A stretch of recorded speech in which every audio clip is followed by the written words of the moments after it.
तो आप बोलोगे W इक्वल टू क्या होता है, ये अभी हुआ है ना। चलो समझो, मैं आपको बता रहा था, तो इतना इक्वेशन तो आपने लास्ट क्लास में ही देखा था कि नहीं देखा था, इतना तो आपने देखा था। इसके बाद हमने छोटा सा डेरिवेशन आपको दिखाया था, इसके बाद हमको क्या मिला था, ये इक्वेशन मिला था। समझ में आ रही बात कि नहीं आ रही बात? वेल अच्छा, आप देखो इसमें ड्रॉबैक क्या है। अगर देखो तुम P2 बढ़ाओ, अगर जैसे P1 हमेशा एक बार होगा, आप हवा जो लोगे कहां से, बाहर से लोगे ना, कंप्रेसर जब खींचेगा तो कहां से हवा लेगा, एयर से लेगा ना। एयर का प्रेशर कितना होता है बच्चा, 1 atm या थोड़ा उससे कम है ना, थोड़ा सा उससे कम, बट अप्रोक्सीमेट 1 atm। और सपोज करो तुमको 5 बार कंप्रेस करना है, कितना करना है, 5 बार, तो ये प्रेशर रेशियो कितना होगा बच्चों, 5 है ना। अगर तुमको 10 बार करना है तो प्रेशर रेशियो कितना होगा। अच्छा एक बात बताओ, जैसे जैसे ये वैल्यू बढ़ेगी वैसे वैसे वर्क क्या होगा, क्या होगा जी, बढ़ेगा, बढ़ेगा। सपोज करो तुमको बहुत हाई प्रेशर डिलीवर करना है, तो अब तुम मुझे ईमानदारी से बताओ, क्या सिंगल स्टेज कंप्रेसर से काम चलेगा क्या, नहीं चल, बहुत ज्यादा वर्क करना पड़ेगा। तो ऐसे हम बेवकूफ हैं क्या, क्यों बहुत ज्यादा वर्क करेंगे, हम कुछ सोच सकते हैं क्या, कुछ हम सोचेंगे आगे।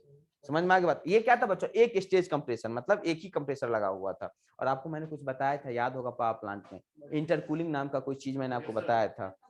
हाँ इसमें मैं 2 कंप्रेसर, हाँ मतलब कंप्रेसर ज्यादा होता था, और आप लोग को उस टाइम कंफ्यूजन होता होगा कि सर एक कंप्रेसर में इतना वर्क हो रहा है, 2 देंगे तो और ज्यादा वर्क होना चाहिए था, होता है ना। एक पॉइंट याद रखना, याद आप हमेशा याद रखना, जो स्टेज कंप्रेसर होता है ना, रेसिप्रोकेटिंग कंप्रेसर, चाहे सिंगल स्टेज हो मल्टी स्टेज हो, हमेशा लो वैल्यू के लिए यूज करते हैं। किसके लिए करते हैं, सिंगल स्टेज तो बहुत लो वैल्यू, सिंगल स्टेज बहुत लो वैल्यू, लेकिन मल्टी स्टेज थोड़ी ज्यादा के लिए यूज कर सकते हैं हम, लेकिन ये नहीं करेंगे। ओके रोटरी हाई वैल्यू के लिए करते हैं। जैसे कि देखो आप एसी की बात करते हो है ना, वहां पे ज्यादा लोड चाहिए कि नहीं चाहिए, तो आप यहाँ कौन सा कंप्रेसर यूज करते हैं, रोटरी कंप्रेसर यूज करते हैं। जहां पे भी बहुत कम चाहिए ना, वहां पे हम इसको यूज करेंगे, नहीं तो किसको यूज करेंगे। और उसमें थोड़ा सा प्रॉब्लम भी है ना, देखो क्या प्रॉब्लम है यार, उसमें लुब्रिकेंट यूज करोगे कि नहीं करोगे, हाँ लुब्रिकेंट यूज करोगे। अरे यहाँ पे आप लुब्रिकेंट लगाओगे ना, है ना, बार बार यहाँ पे लॉसेज ज्यादा होगा कि नहीं होगा।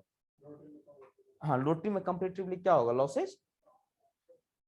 समझ में आ रही बात की नहीं। अब देखो ये यहाँ से ऐसे ऐसे होगा ना जी, ऐसा ऐसा होगा तो यहाँ पे क्या होगा, लॉसेज ज्यादा होगा। तो इसके साथ ये भी ड्रॉबैक है कि इसमें लॉसेज क्या होता है हमारा, ज्यादा होता है कंपेयर टू रोटरी। रोटरी में क्या होगा, बस घूमेगा, उसमें तो कोई लॉसेज है ही नहीं। तो दिस थिंग इसके लिखना,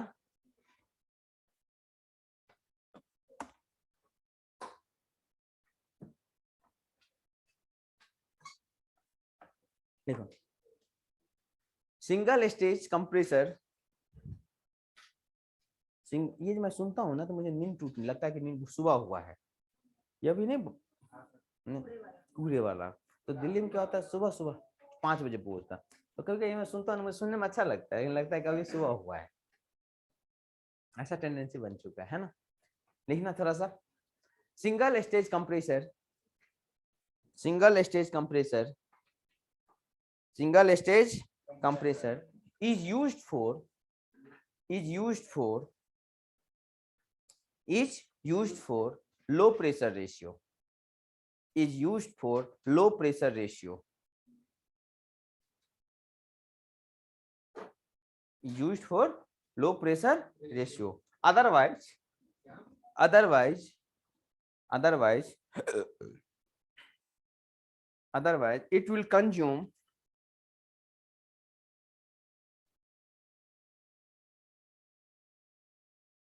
otherwise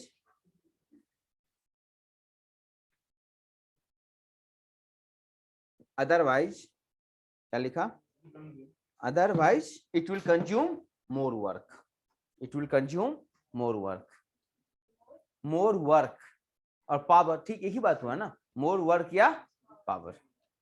अच्छा एक बात बताओ, आप यहाँ पे ध्यान से समझो, क्या बच्चों यहाँ पे जो डायग्राम है इसमें क्लियरेंस वॉल्यूम है क्या, नहीं। अब एक बात ईमानदारी सोच के बताओ, जब क्लियरेंस वॉल्यूम नहीं होगा तो ये इसको बार बार हिट करेगा कि नहीं करेगा, हिट करेगा, इसको बार बार जाएगा, हिट करेगा, हिट करेगा। अगर हिट करेगा तो उसमें थर्मल एक्सपेंशन होगा कि नहीं होगा, हाँ थर्मल एक्सपेंशन होगा बच्चों, तो बल्ब में प्रॉब्लम आएगा कि नहीं आएगा।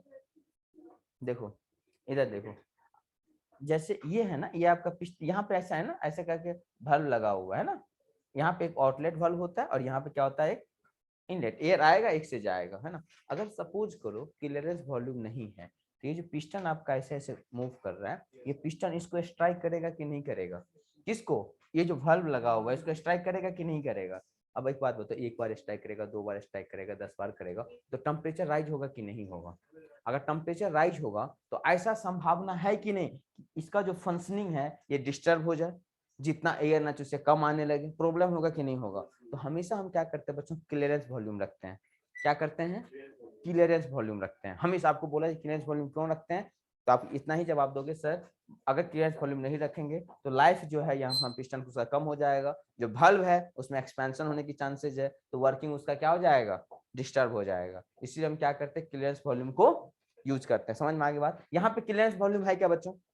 नहीं है। अब ध्यान से समझो, समझो अब ईमानदारी से समझो, अगर अब क्लियरेंस वॉल्यूम को देना पड़ेगा कि नहीं देना पड़ेगा? देना पड़ेगा कि नहीं देना पड़ेगा? नहीं देंगे तो काम टकराएगा, जो कि डिजाइनेबल नहीं, आवाज भी बहुत करेगा। एक तो अभी भी आप देखते हो इतना गाड़ी आवाज करती है, अगर हमने ये लगा दिया तो आवाज क्या कर रहे हो, क्यों बात कर रहे हो इतना हाँ नहीं नहीं बताओ बताओ क्या?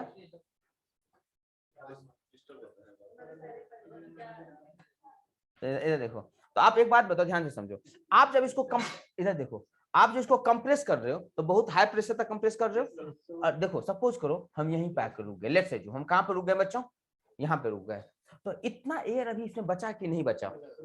अगर ये पूरा जा रहा था तो पूरा एयर बाहर निकल जा रहा था, लेकिन हम ऐसे नहीं करेंगे क्योंकि इसमें दिक्कत है, आवाज होगी, अननेसेसरी नॉइज होगा, साउंड होगा, लॉसेज होगा, वियर एंड टियर होगा, लाइफ जो है बल्ब का कम हो जाएगा। इसीलिए हम हमेशा क्या करेंगे, क्लियरेंस वॉल्यूम को रखेंगे। तो सपोज करो आपने यहां तक रखा, तो मुझे बताओ जब आप इधर से इधर जा रहे थे तो एयर कंप्रेस हो रहा था कि नहीं हो रहा था? है ना? मान लो अगर सपोज करो हमको 5 बार तक कंप्रेस करना था तो 5 बार तक कंप्रेस हुआ, इसके बाद पिस्टन जाके यहाँ पे रुक गया, जब पिस्टन रुका तो बहुत सारा एयर निकल गया, लेकिन अभी भी इतना एयर बचा हुआ है कि नहीं बचा हुआ है? क्लियरेंस वॉल्यूम वाला एयर बचा हुआ है कि नहीं बचा हुआ है? अब एक बात बताओ, जब ये अंदर आएगा, जब ये नीचे आना पीछे आने लगेगा मेरे दोस्त, तो मुझे एक छोटा सा बात बताओ, पहले जो 5 बार है उसकी प्रेशर कम होगा कि नहीं होगा? 5 बार था, 4 बार होगा, 3 बार होगा, 2 बार होगा, फिर क्या होगा, 1 बार। और जब 1 बार होगा उसके बाद बाहर से एयर आएगा कि नहीं आएगा? क्योंकि यहाँ पे जब तक अंदर में प्रेशर कम नहीं होगा बच्चों तब तक तो नहीं आएगा ना। तो पहले क्या होगा, आप बोलोगे सर जो क्लियरेंस वॉल्यूम है वो वाला एक्सपैंड करेगा। क्या करेगा बच्चों? एक्सपैंड करेगा। उसके बाद क्या आएगा, बाहर वाला आएगा। समझ के देखो, इसलिए मैं बेसिक से आपको बता रहा हूं। तो आप बोलोगे कि सर अब हम ये डायग्राम में हटा दो 2 मिनट के लिए, रुक जाओ।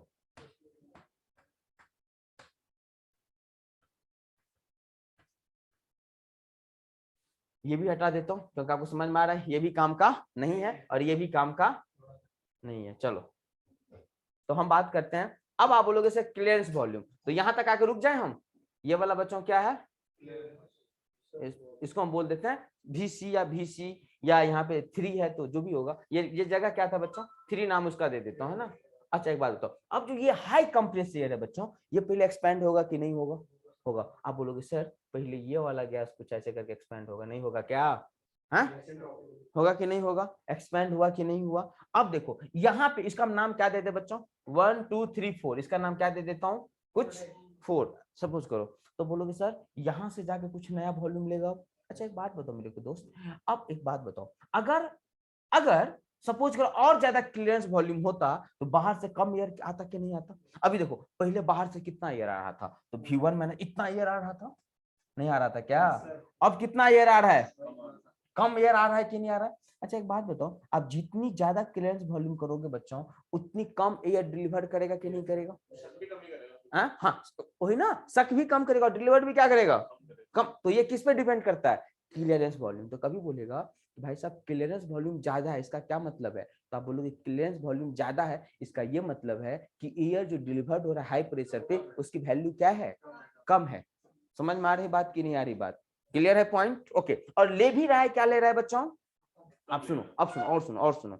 अगर बोलोगे सर अगर कंप्रेशन अगर ये ज्यादा है, सपोज करो तुमको ज्यादा मास क्या कराना है, डिलीवर कराना है, सपोज करो क्या करो, तुम लोग सुन लो ना। तो अगर डिलीवर मास करोगे तो इसको और बाहर खींचोगे कि नहीं खींचोगे?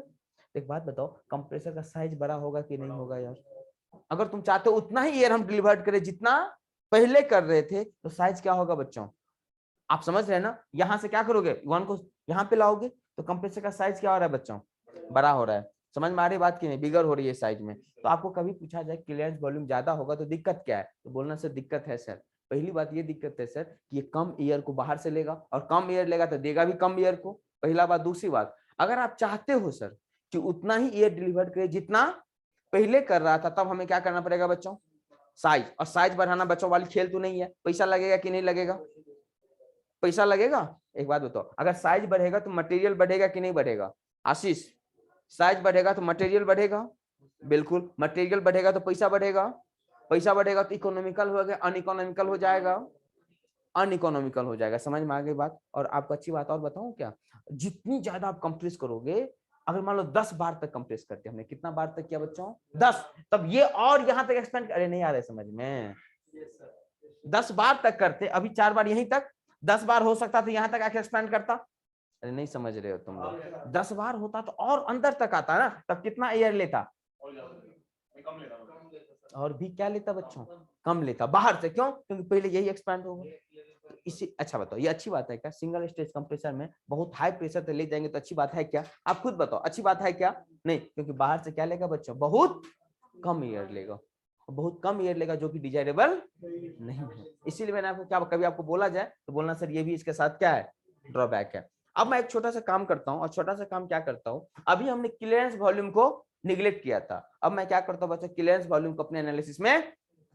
अच्छा ईमानदारी से मुझे एक छोटा सा बात बताओ, मैं आपको बिल्कुल कुछ नहीं कहूंगा, एक बात बताओ, ये जो V1 है बच्चों, ये V1 है, पहले एक्चुअल वॉल्यूम था कि नहीं था, मुझे, हाँ सर, अरे कहाँ बुला रहा है यार, वो ऐसे ही आते रहते, बॉडी चेक करते रहते हैं, नहीं पता है कि दम है कि नहीं। चलो इधर देखो ध्यान से देखो, अभी जब तुम्हारा क्लियरेंस वॉल्यूम नहीं था तो V1 क्या था बच्चों, एक्चुअल। अरे नहीं था क्लियरेंस वॉल्यूम तो कितना एयर ले रहा था, यहां से लेके यहां तक पूरा एयर ले रहा था, नहीं आ रहा है समझ में, कितना एयर ले रहा था, ये हम कुछ नहीं करेंगे, अब कितना एयर लेगा, अगर क्लियरेंस है तो V1 माइनस, अरे नहीं आ रहा है समझ में, ये V1 क्या है, कितना एयर हाँ ले रहा था, तो पहले कितना, इतना एयर ले रहा था, अब कितना एयर लेगा बच्चों, छोटा सा लेगा, तो यहाँ पे V एक्चुअल है तो मैं कुछ नहीं करूंगा, यहाँ पे विदाउट को हम लिख देंगे, विदाउट को हम विथ आउट को हटा देंगे, नहीं आ रहा है समझ में। और वर्क में हम क्या करेंगे बच्चों, n upon n minus 1 P1, P1 तो ये है, अब V एक्चुअल क्या हो जाएगा, V actual V1 minus VC क्यों बोलेंगे जी, क्यों, तुम एयर कहां से ले रहे हो, एयर तो यहां से आ रहा है ना जी, अब तो क्या होगा V एक्चुअल, तो V एक्चुअल क्या होगा, अरे नहीं आ रहा समझ में, तो एयर कहां से, देखो ये क्लियरेंस तो तुम्हारा ये है ना, ये एक्सपैंड होकर यहां तक पहुंच गया ना ये एयर, इसके बाद आप एयर ले रहे हो ना, तो क्या बोलोगे V1 माइनस,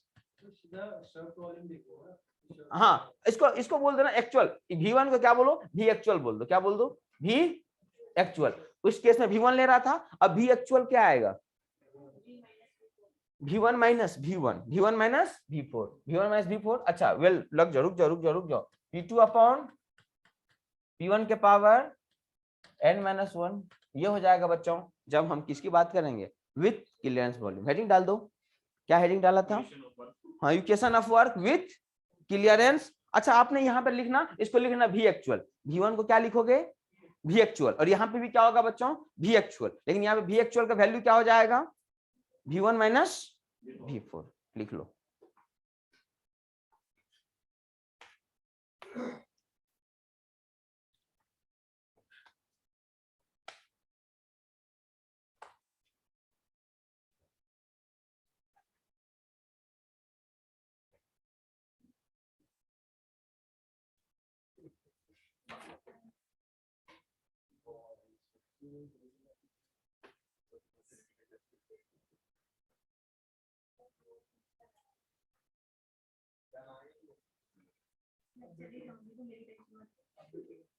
आप लिख नहीं रहे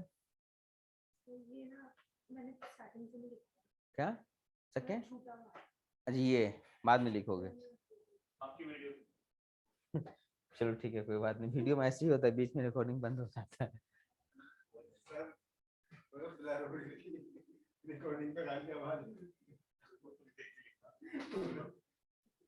हो गया जल्दी लिख लो।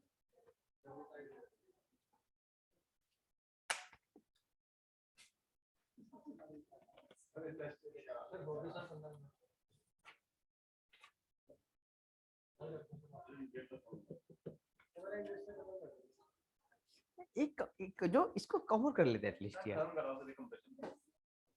एक कंप्रेसर सही तो बता रहा हूँ, कितना टाइम लगे, नहीं मजा आ रहा है क्या?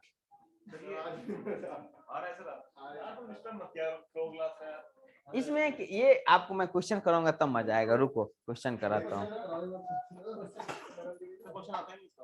आता है दिखाता हूँ, ऐसे तो मैं क्वेश्चन बैंक लेके आया हूँ।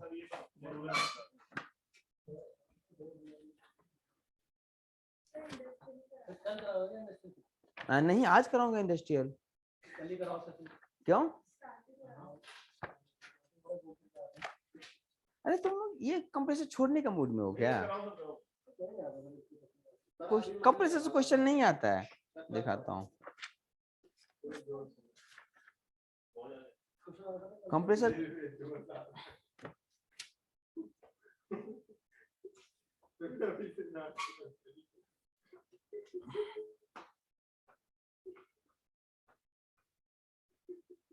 पावर प्लांट में होगा ना 515।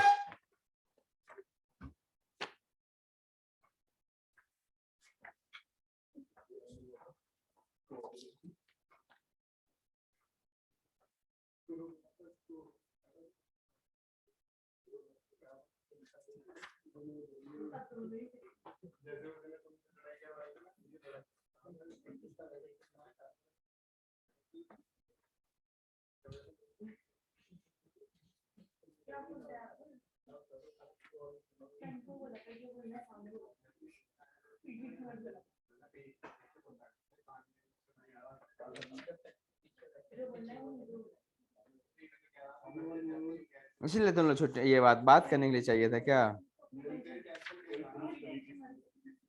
चलो एक काम करो, तुम लोग देखो कितना क्वेश्चन आया हुआ है कंप्रेसर से, लो देखो 25 30 40 50 क्वेश्चन आया हुआ है।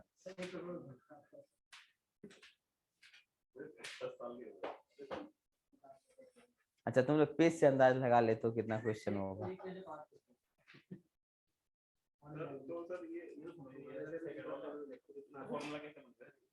हाँ यहाँ वी एक्चुअल होता था ना, तो वी एक्चुअल क्या होगा? V1 minus V4, that's simple. हाँ P1 V1, तो V1 क्या होता था आपका? V1 V एक्चुअल होता था ना, अब क्या होगा V actual? V actual, actual कितना हो रहा है? V1 minus V4। समझ में आ गई बात? तुम लोग लग नहीं रहा है यार, चलो इंडस्ट्रियल करते हैं, ऐसे मजा नहीं आता। तुम लोग लास्ट क्लास अभी मुश्किल से 20-25 मिनट बस, ओनली 20 से 25 मिनट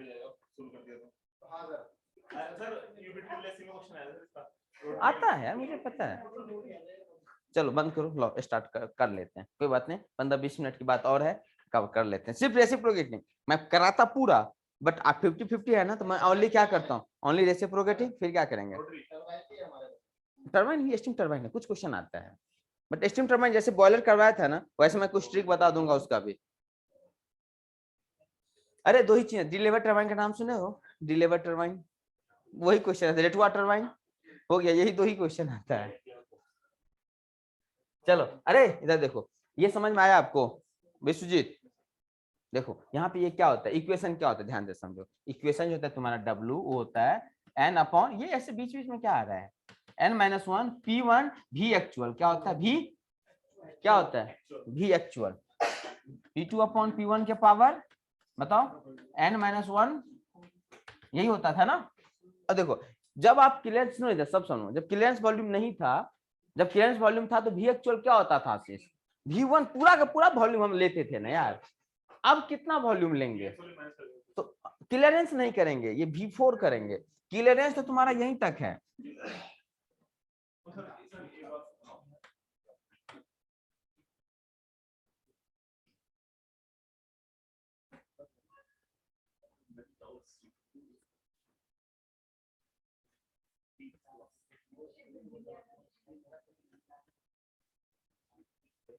देखो ये 1 है, ये 2 है, ये 3 है और ये 4 है।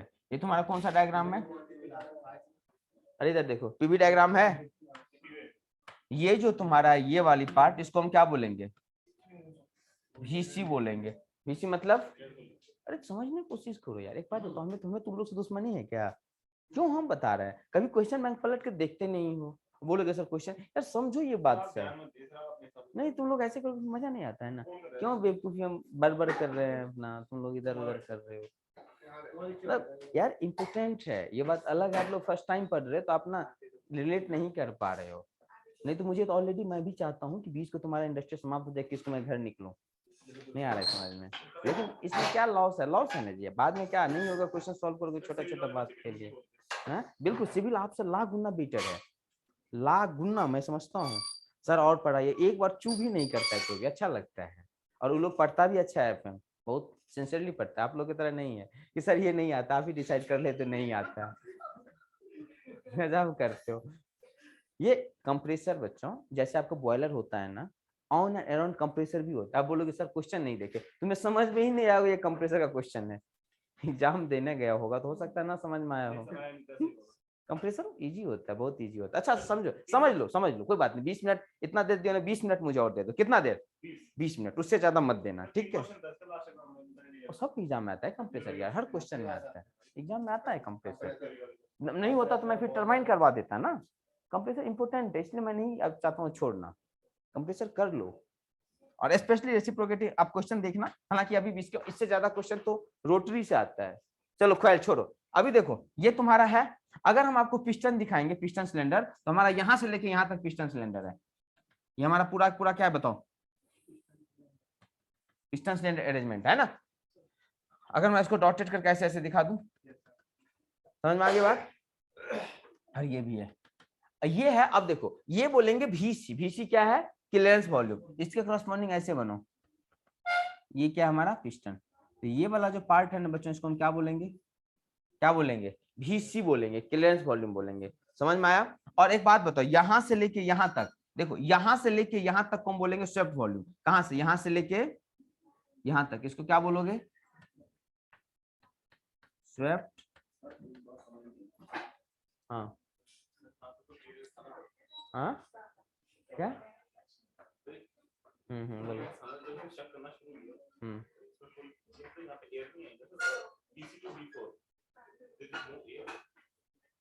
तुम लोग को पढ़ना है कि नहीं पढ़ना, ये बताओ।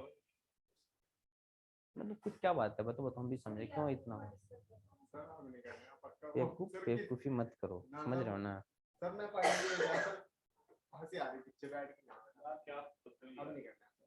मतलब तुम बोल रहे हैं, समझ नहीं रहे हो कुछ भी। चलो चलो, हाँ बताओ, रुक जाओ। देखो ये है हमारा, इसको ना पूरा पूरा हम बोलेंगे, यहां से लेके पूरा हमारा क्या है? कंप्रेसर का वॉल्यूम है। अब देखो स्वेप्ट वॉल्यूम मतलब ये हुआ, पिस्टन कहां से कहां तक मूव कर रहा है, पिस्टन जहां से जहां तक मूव करता है, हाँ TD टू BDC, इसको हम क्या बोलते हैं? Swept volume. तो पिस्टन देखो आपका यहां से लेके यहां तक मूव कर रहा है कि नहीं कर रहा है, तो इसको हम बोलेंगे स्वेप्ट वॉल्यूम। समझो पहले, यहां से लेके यहां तक जो होगा बच्चों, इसको हम क्या बोलेंगे? स्वेप्ट वॉल्यूम बोलेंगे, SWEPT, स्वेप्ट वॉल्यूम। अब देखो पिस्टन आपका यहां से यहां तक घुमा, लेकिन एयर कहां से आना स्टार्ट हुआ था? फोर्स से आना स्टार्ट हुआ था, इसको हम क्या बोलेंगे? Effective swept volume. क्योंकि देखो पिस्टन तो हमारा यहां से मूव करना स्टार्ट हुआ, लेकिन यहाँ पे क्या था? हाई कंप्रेसर का एयर था, मतलब हाई प्रेशर का एयर था। तो ये पहले ये एयर क्या होगा? एक्सपैंड होगा। तो एक्सपैंड होगा कहां तक जाएगा? इस डायग्राम के अनुसार यहां तक जाएगा। एक सेकंड, हाँ बोलो बोलो बोलो।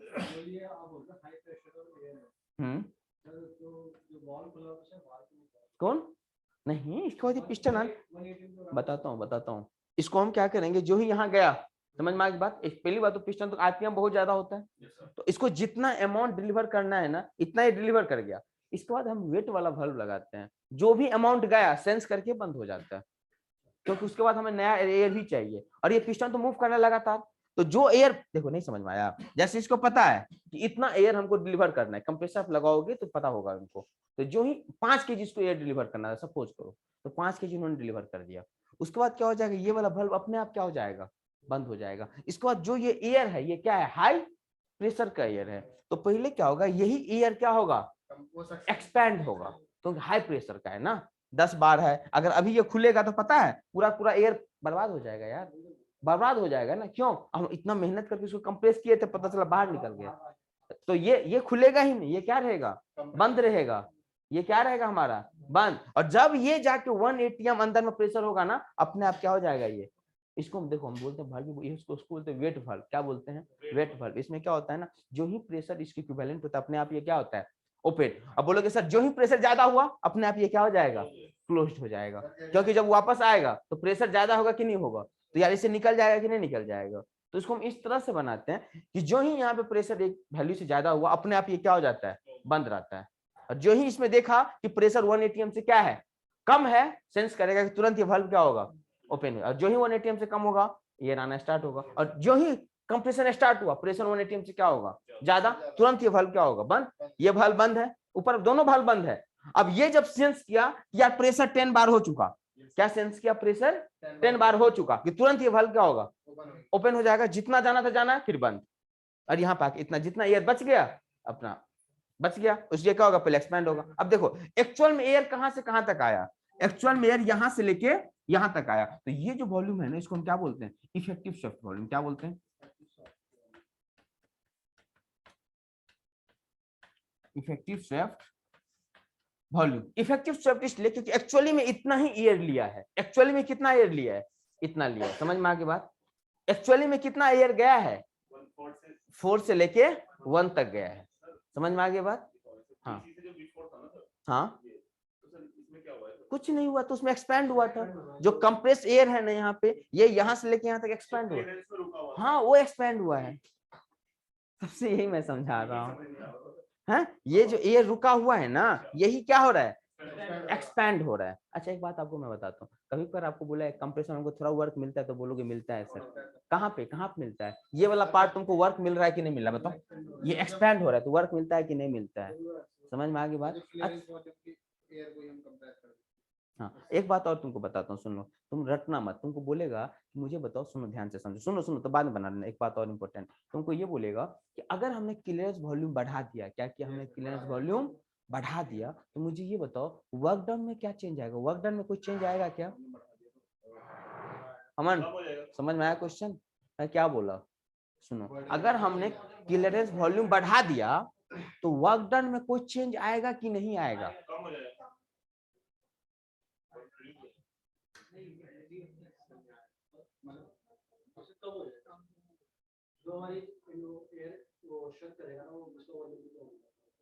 चलो अच्छा, इसलिए बोलता हूँ, अच्छा से नहीं समझोगे ना तो रटना पड़ता है दोस्त। कोई चेंज नहीं होगा वर्क में। वर्क में क्या नहीं होगा?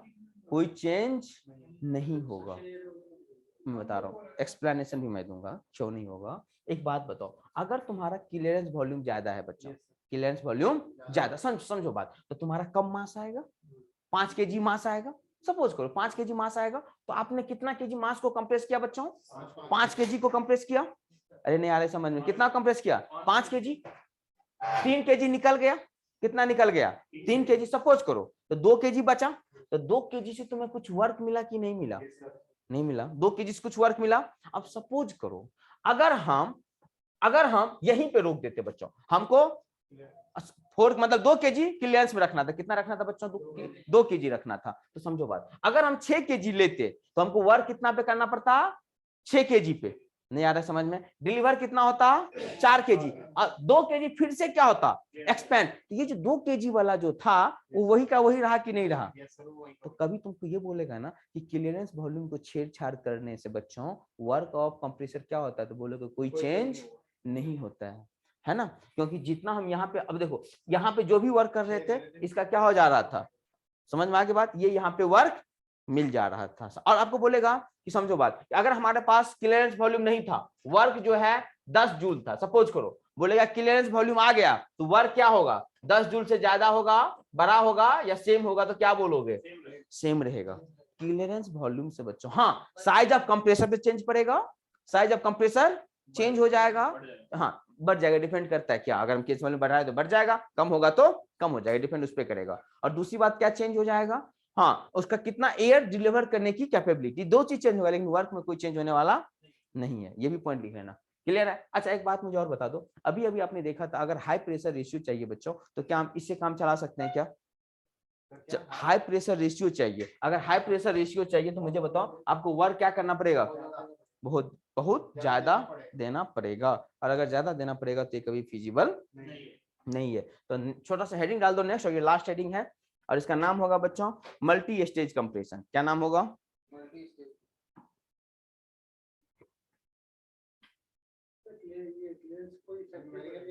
वर्क में कोई इफेक्ट नहीं पड़ता है क्या? भी एक्चुअल देखो, अच्छा लगा आपका क्वेश्चन सुन के।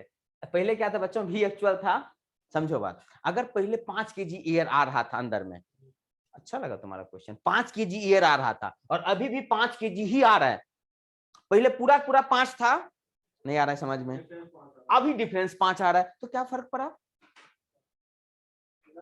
पहले 10 kg एयर ले रहा था, नहीं आ रहा है समझ में, और 10 kg को फेंक रहा था, नहीं आ रहा है समझ में। अब 12 kg लेता है, 2 kg रुक जाता है, 10 kg ही फेंकता है, तो क्या फर्क पड़ रहा है वर्क में? समझ में आ रहा है कि नहीं आ रहा है समझ में? हाँ, इससे क्या फर्क पड़ा? और ये इसमें बचा हुआ है ना 10, देखो बार बार 10 ही बाहर से लेगा, तो एक बार 12 लिया था, 2 फंस गया है, और जो फंस गया उससे तुम्हें वर्क भी तो मिल रहा है, इससे थोड़ा वर्क मिल रहा है, और जो तुझको कंप्रेस करते हो इसका बराबर है ये। अरे नहीं आ रहा है समझ में? जितना तुमको 2 kg को जो तुम कंप्रेस कर रहे हो ना, वो बाहर नहीं जा रहा है ना बच्चों, ये एक्सपैंड भी तो हो रहा है, तो जितना कंप्रेशन का वर्क था उतना एक्सपेंशन का वर्क है। हाँ, उस सब अलग बात है, साइज वाइज की अगर हम उसको बढ़ाना चाहेंगे तो साइज अगर बढ़ाना पड़ेगा। समझ में आ रही बात की नहीं? हाँ, क्वेश्चन थ्योरेटिकल ही आता है, तुम रटोगे नहीं ना, इसलिए तुम्हें समझा रहा हूं। इंटरव्यू में पूछेगा तुमसे, अगर तुमसे ये पूछा इंटरव्यू में भी, सपोज करो यार एक बात, सुनो इंटरव्यू भी तो होगा तुम्हारा, तुमसे पूछेगा कि मुझे ये बताओ अगर हम बढ़ाएंगे तो क्यों चेंज नहीं होगा, तो नहीं बता सकते हो क्या? अब तुमको बोलेगा नहीं हमको फार्मूला समझ में नहीं आया, अरे सुनो तुमको बोलेगा हमको फार्मूला समझ में फिजिकल मीनिंग बताओ, तो बोलना कि सर देखो यहाँ पे भी एक्चुअल होता है, अगर पहले जब क्लियरेंस वॉल्यूम नहीं था सर तो 10 kg आ रहा था, 10 kg जा रहा था, अब क्लियरेंस वॉल्यूम है सर तो 12 kg आ रहा होगा, 2 kg फंस जा रहा होगा, 10 kg जा रहा होगा, बोलेगा हाँ तो क्या हुआ, तो बोलना सर देखो 2 kg को जो तूने कंप्रेशन में वर्क दिया, जब ये एक्सपेंशन हुआ था ये वर्क हमें पुनः क्या हुआ था, मिल गया था, नहीं आ रहा है समझ में? अगर पुनः हमें मिल गया तो उसमें कोई चेंज आया क्या वर्क में? इसीलिए मैंने आपको बताया था कि ये वॉल्यूम क्या बोलते हैं इसको, कौन सा वॉल्यूम था ये, क्लियरेंस वॉल्यूम। क्लियरेंस वॉल्यूम को छेड़छाड़ करने से हमारा, बशर्ते यहाँ भी 10 kg था, यहाँ पे भी 10 kg है, जो यार यहाँ आएगा वो भी वर्क, अगर हम प्रेशर को छेड़छाड़ कर दिए तब फिर क्या होगा, वैल्यू चेंज हो जाएगा। समझ में आगे बात? चलो तो ये पॉइंट लिख ही लो यार, लिखो लिखो लिखो, नोट लिखो यार, यहाँ देखो clearance volume, clearance volume, clearance volume does not have any effect, clearance volume does not have any effect, clearance volume does not have any effect on the work of compressor, on the work of compressor। Cause भी लिखा दूं क्या इसका, cause, cause ऐसा क्यों लिखो, because, because, because, because whatever work is done, because whatever work is done, because whatever work is done, because whatever work is done on the air, on the air, which will be as a clearance volume, which will be as a clearance volume, will get the same work during expansion, will get the same work during expansion।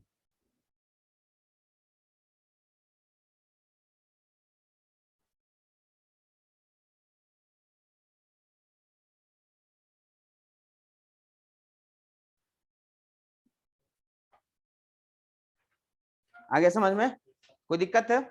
अब हम क्या देखते हैं, multi stage compression. क्या नाम है, multi stage compression, ये last है, ठीक है। हाँ लोटरी फिर आप लोग बोल रहे हो तो बाद में करेंगे, कोई बात नहीं। मल्टी स्टेज कंप्रेशन, अब देखो अब हम क्या करेंगे, ध्यान सुनो, सुनिए इधर ध्यान से देखो। पहले समझो बाद में समझना, पहले समझो फिर, नहीं तो फिर बोलोगे क्या क्या हो रहा है। छोड़ दो, हेडिंग डाल के छोड़ दो सब।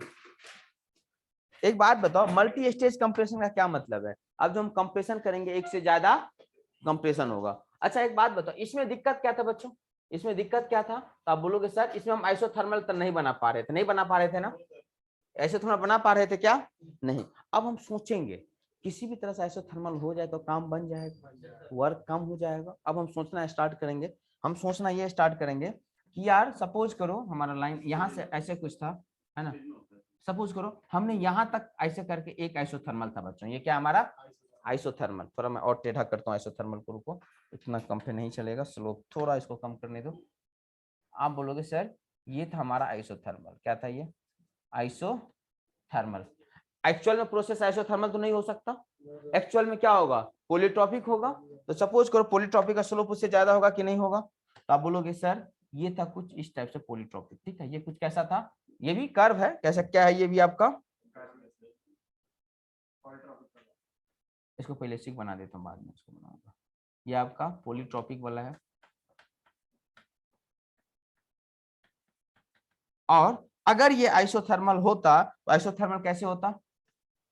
ऐसे करके होता। अब ध्यान से समझो, हमने क्या किया बच्चों, यहां तक गया, यहां तक गया, समझ में आ गई बात? एक्चुअली में अगर हम ये पाथ से जाते, समझो इधर, तो काम क्या होता बच्चों? मिनिमम। लेकिन हम कहां पे हैं? यहां पे। अब एक बात बताओ, हमें क्या बनाना था? आइसोथर्मल। ये वाला जो लाइन है, ये वाला लाइन कैसा है?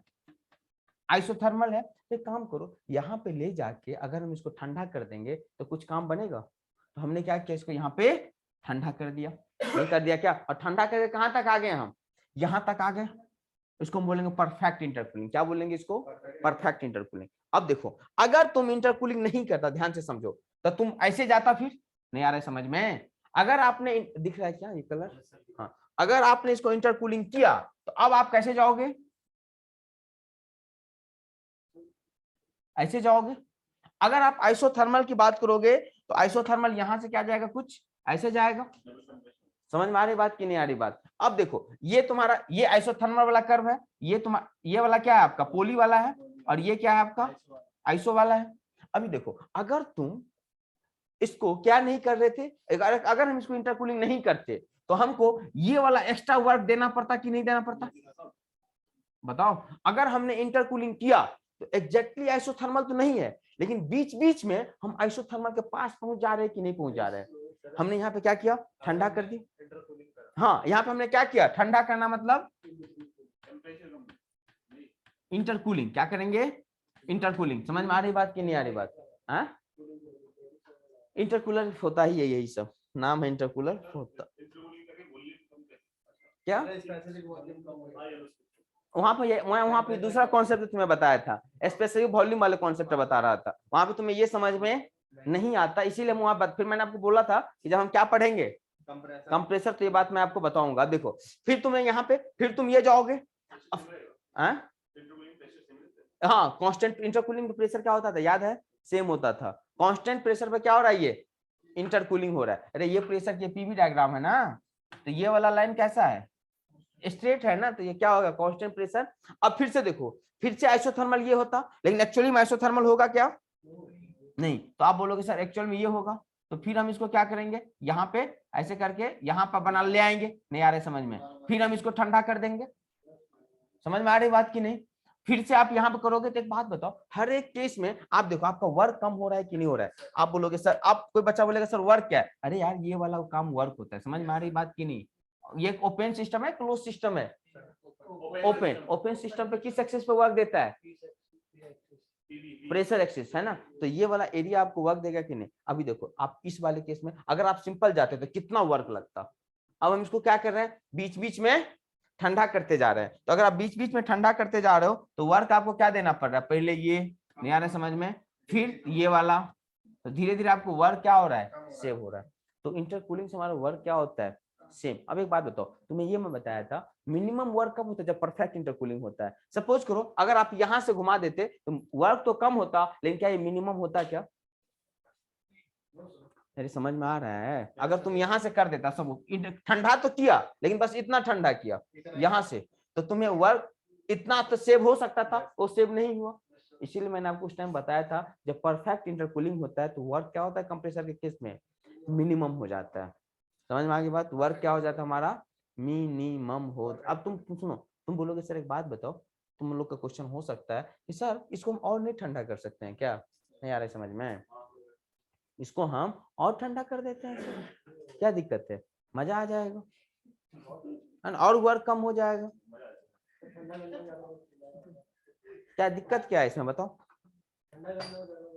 सही बात बता रहे, ठंडा नहीं, तुम हवा कहाँ से ले रहे हो जी, एयर कहाँ से ले रहे हो, हवा से ले रहे हो, अरे जो अंदर में जो ले रहे हो एयर कहाँ से ले रहे हो, बाहर का एटमॉस्फेरिक एयर है ना जी, एटमॉस्फेरिक जो 20-25 वही होगा ना। अगर तुम सुनो ठंडा करोगे तो हीट निकालोगे कि नहीं निकालोगे, अरे ठंडा करोगे तो हीट निकालोगे, हीट कब निकालता है जब टेम्परेचर डिफरेंस होता है, तुम ठंडा करके तो ऑलरेडी इसको 25 कर चुके हो और बाहर में टेम्परेचर कितना है 25 है, वही था ना जो बाहर का टेम्परेचर था 25 था, उसको तुमने कंप्रेस किया और फिर ठंडा करके कितना बनाया 25, क्या उससे भी ठंडा करेंगे तो हमें वर्क देना पड़ेगा कि नहीं देना पड़ेगा, तो बेवकूफी है ना, बेवकूफी है कि नहीं है, तो ऐसा काम हम क्यों करेंगे, नहीं आ रहा है समझ में, इसीलिए हम क्या करेंगे सिर्फ,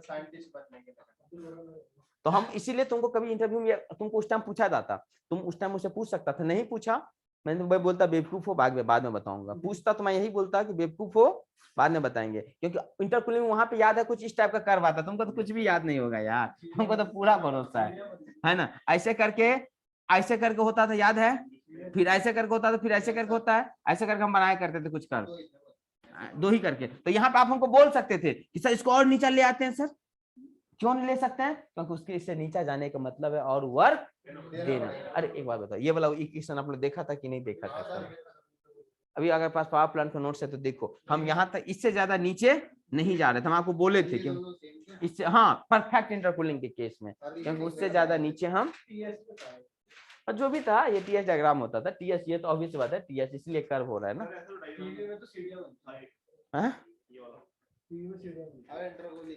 ये देखो यही क्या है ब्रिटन साइकिल, हाँ ये देखो है ना, मैं ये बनाया था, आप लोग पूछ सकते थे, कोई तो नीचे भी लेके चला गया था, नीचे जाने का मतलब डायग्राम गलत है, क्योंकि उससे ज्यादा करने का मतलब फिर हमें वर्क करना पड़ेगा ठंडा करने के लिए, तो नेसेसरी वर्क ज्यादा हो जाएगा जो कि फिजिबल नहीं है, इसीलिए हम इंटरकूलिंग कहाँ तक करते हैं, मैक्सिमम इंटरकूलिंग करते हैं, परफेक्ट इंटरकूलिंग का नाम होता है, समझ में आगे बात क्लियर है, वेल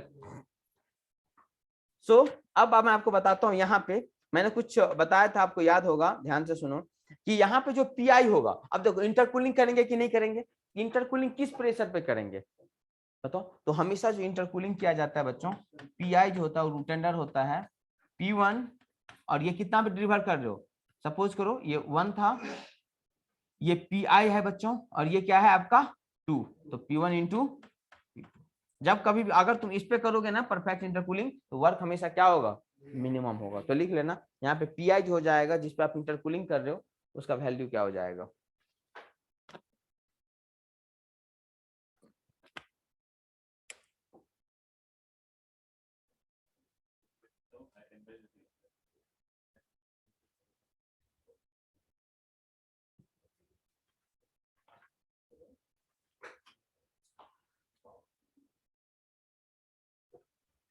हो गया, क्लियर है, क्लियर है, ओके एक चीज और तुम्हें बता दूं नॉलेज के लिए, जो सुनो अगर तुम परफेक्ट इंटरकूलिंग करोगे ना तो हर स्टेज में प्रेशर रेशियो सेम होगा, हर स्टेज में, कब, जब परफेक्ट इंटरकूलिंग करेंगे तो हर स्टेज में प्रेशर रेशियो क्या होगा, सेम होगा, मतलब आप बोलोगे sir P I upon P1 equal to क्या होगा बच्चों, P2 बाय पी आई, होगा कि नहीं होगा, इसीलिए अपना आया ना P I square equal to क्या हो गया P1 इंटू P2, नहीं आएगा क्या, तो पी आई इक्वल टू क्या हो जाएगा रूट अंडर ऑफ, हाँ हाँ इससे कोई फर्क नहीं होगा, होगा इससे कोई फर्क नहीं पड़ता, होगा ही, इसे वर्क पे थोड़ी ना कोई फर्क पड़ेगा, विश्वजीत क्लियरेंस है तो इससे वर्क पे कोई फर्क पड़ेगा क्या, हम है ना, हाँ लेकिन टोटल वर्क हमारा क्या हो जाएगा, मिनिमम हो जाएगा यहाँ, अगर यही काम अगर हम सिंगल स्टेज से करते तो वर्क क्या होता, हमें बहुत देना पड़ता, इससे करेंगे तो वर्क कम देना पड़ेगा, वहां पे भी क्लियरेंस वॉल्यूम होगा, यहाँ पे भी होगा, इससे कोई फर्क नहीं है,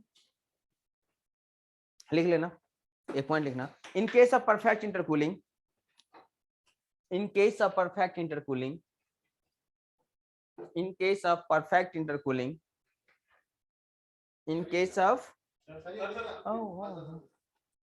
ऐसे किया यार हार्ट अटैक आ जाएगा, हमको लगा सांप वाप आ गया इसमें।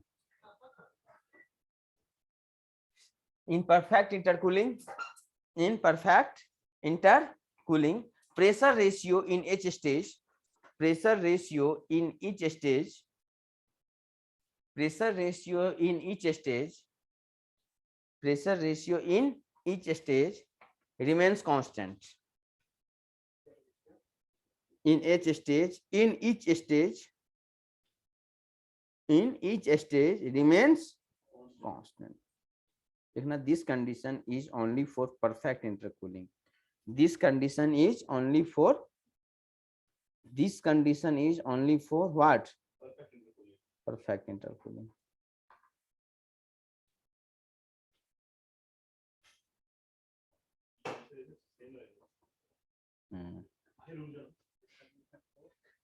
Only for perfect intercooling. ठीक है, इस तरह से जो हमारा पूरा जो किसका पार्ट था, इंटरकूलिंग ने, रेसिप्रोकेटिंग कंप्रेसर आपका ओवर हो गया। अब रोटी ओनली बचा है, तो चलो अब आप लोग का जैसे डिमांड है उसके अनुसार हम स्टार्ट करते हैं। ठीक है, क्योंकि रोटी पे भी 1.5-2 घंटा लगेगा, 2 घंटा, समझा? तो प्रॉपर 2 घंटा अभी अब रहने दो, हम लोग ऐसी ही बात करते हैं, ऐसी नहीं, इसकी बात करते हैं अभी इंडस्ट्रियल। 10 मिनट की बात है, 10 मिनट एकदम सब भाग जाएगा क्लास से।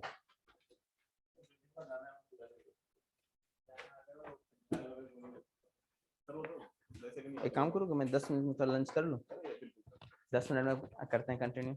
हाँ क्या बोलते हो आप लोग? लंच किए हो? दवा के किए हो? Hello hello hello hello hello hello hello hello okay. तो देखो हम यही आपको बोल रहे थे, जैसे बड़ी बड़ी मॉल देखते हो, नोट बड़ी बड़ी मॉल छोड़ो, जैसे अपना इंडिया, अपने जो गाड़ी होती है, गाड़ी का जो छोटा छोटा पार्ट होता है, चाहे जो आप फोर व्हीलर बाइक पर, सबका इन्वेंट्री होता है। इन्वेंट्री मैंने ऑलरेडी बताया था। तो हमको ऐसे कैसे पता चलता है कि ये सामान समाप्त है, ये स्टार्ट है, आप समझते हो? इस सब के लिए इन्वेंट्री कंट्रोल के लिए यही सब टूल यूज करते हैं, जो अभी मैं आपको बताने वाला हूँ। वो जो टूल यूज होता है किसके लिए होता है? Inventory control. जैसे एक होता है एबीसी, नाम सुने आप लोग? Always better control. तो वो लोग क्या करता है, अपने डिवाइस को, जो मतलब उसके पास जो भी मतलब जो भी चीजें हैं, जो भी सामान है, उसके वैल्यू के आधार पर क्या करता है, इसको अरेंज करता है, इसके आधार पर उसको चीजें याद रहता है। जैसे क्या, देखो हमारे पास एक होता है एबीसी, ये क्या है, इसको हम क्या बोलेंगे? This is basically use for inventory control के लिए यूज करते हैं। किसके लिए? हाँ, इन्वेंट्री कंट्रोल डाल दो, इन्वेंट्री को कंट्रोल करने के लिए हम इसको यूज करते हैं। तो जो हम सबसे पहला देखने वाले हैं बच्चों, वो हम देखेंगे एबीसी का। किसका देखेंगे? एबीसी। एबीसी का मतलब है always what? B for always better, always better control. समझ में आ रही बात कि नहीं आ रही बात? अब देखो ऑलवेज, अब देखो हमारे पास, सुनो ध्यान से देखो, पहले समझ लो। एबीसी डाल दिया, अब पहले समझो बात, इसको फिर लिखना। देखो हमारे पास जितना भी इन्वेंट्री है ना, इसको हम 3 भाग में डिवाइड करेंगे। कितना? जितना भी तुम्हारे पास इन्वेंट्री है। जैसे कि एग्जांपल पे समझो, तुम मॉल की बात कर लो, मॉल में भी जितना है ना, तेल, साबुन, पापड़, कपड़ा लत्ता, बर्तन, सब होता है ना जी, सबको हम 3 भाग में डिवाइड करेंगे। लेकिन हम फिलहाल मॉल की बात नहीं करेंगे, हम अपने इंजन की बात करेंगे, क्योंकि हम लोग ऐसे इंजन या प्लांट की बात करते हैं उसके रिस्पेक्ट से। देखो आप एक कैटेगरी में इस सामान को रखोगे, नहीं यार जैसे समझो यार, फिर तुम लोग क्या लिख रहे हो? अमन, एक कैटेगरी में हम उस सामान को लिखेंगे जिसकी वैल्यू क्या है, बहुत ज्यादा है। जैसे कि मान लो पूरा इन्वेंट्री का दाम 1 करोड़ है। कितना है बच्चों? 1 करोड़।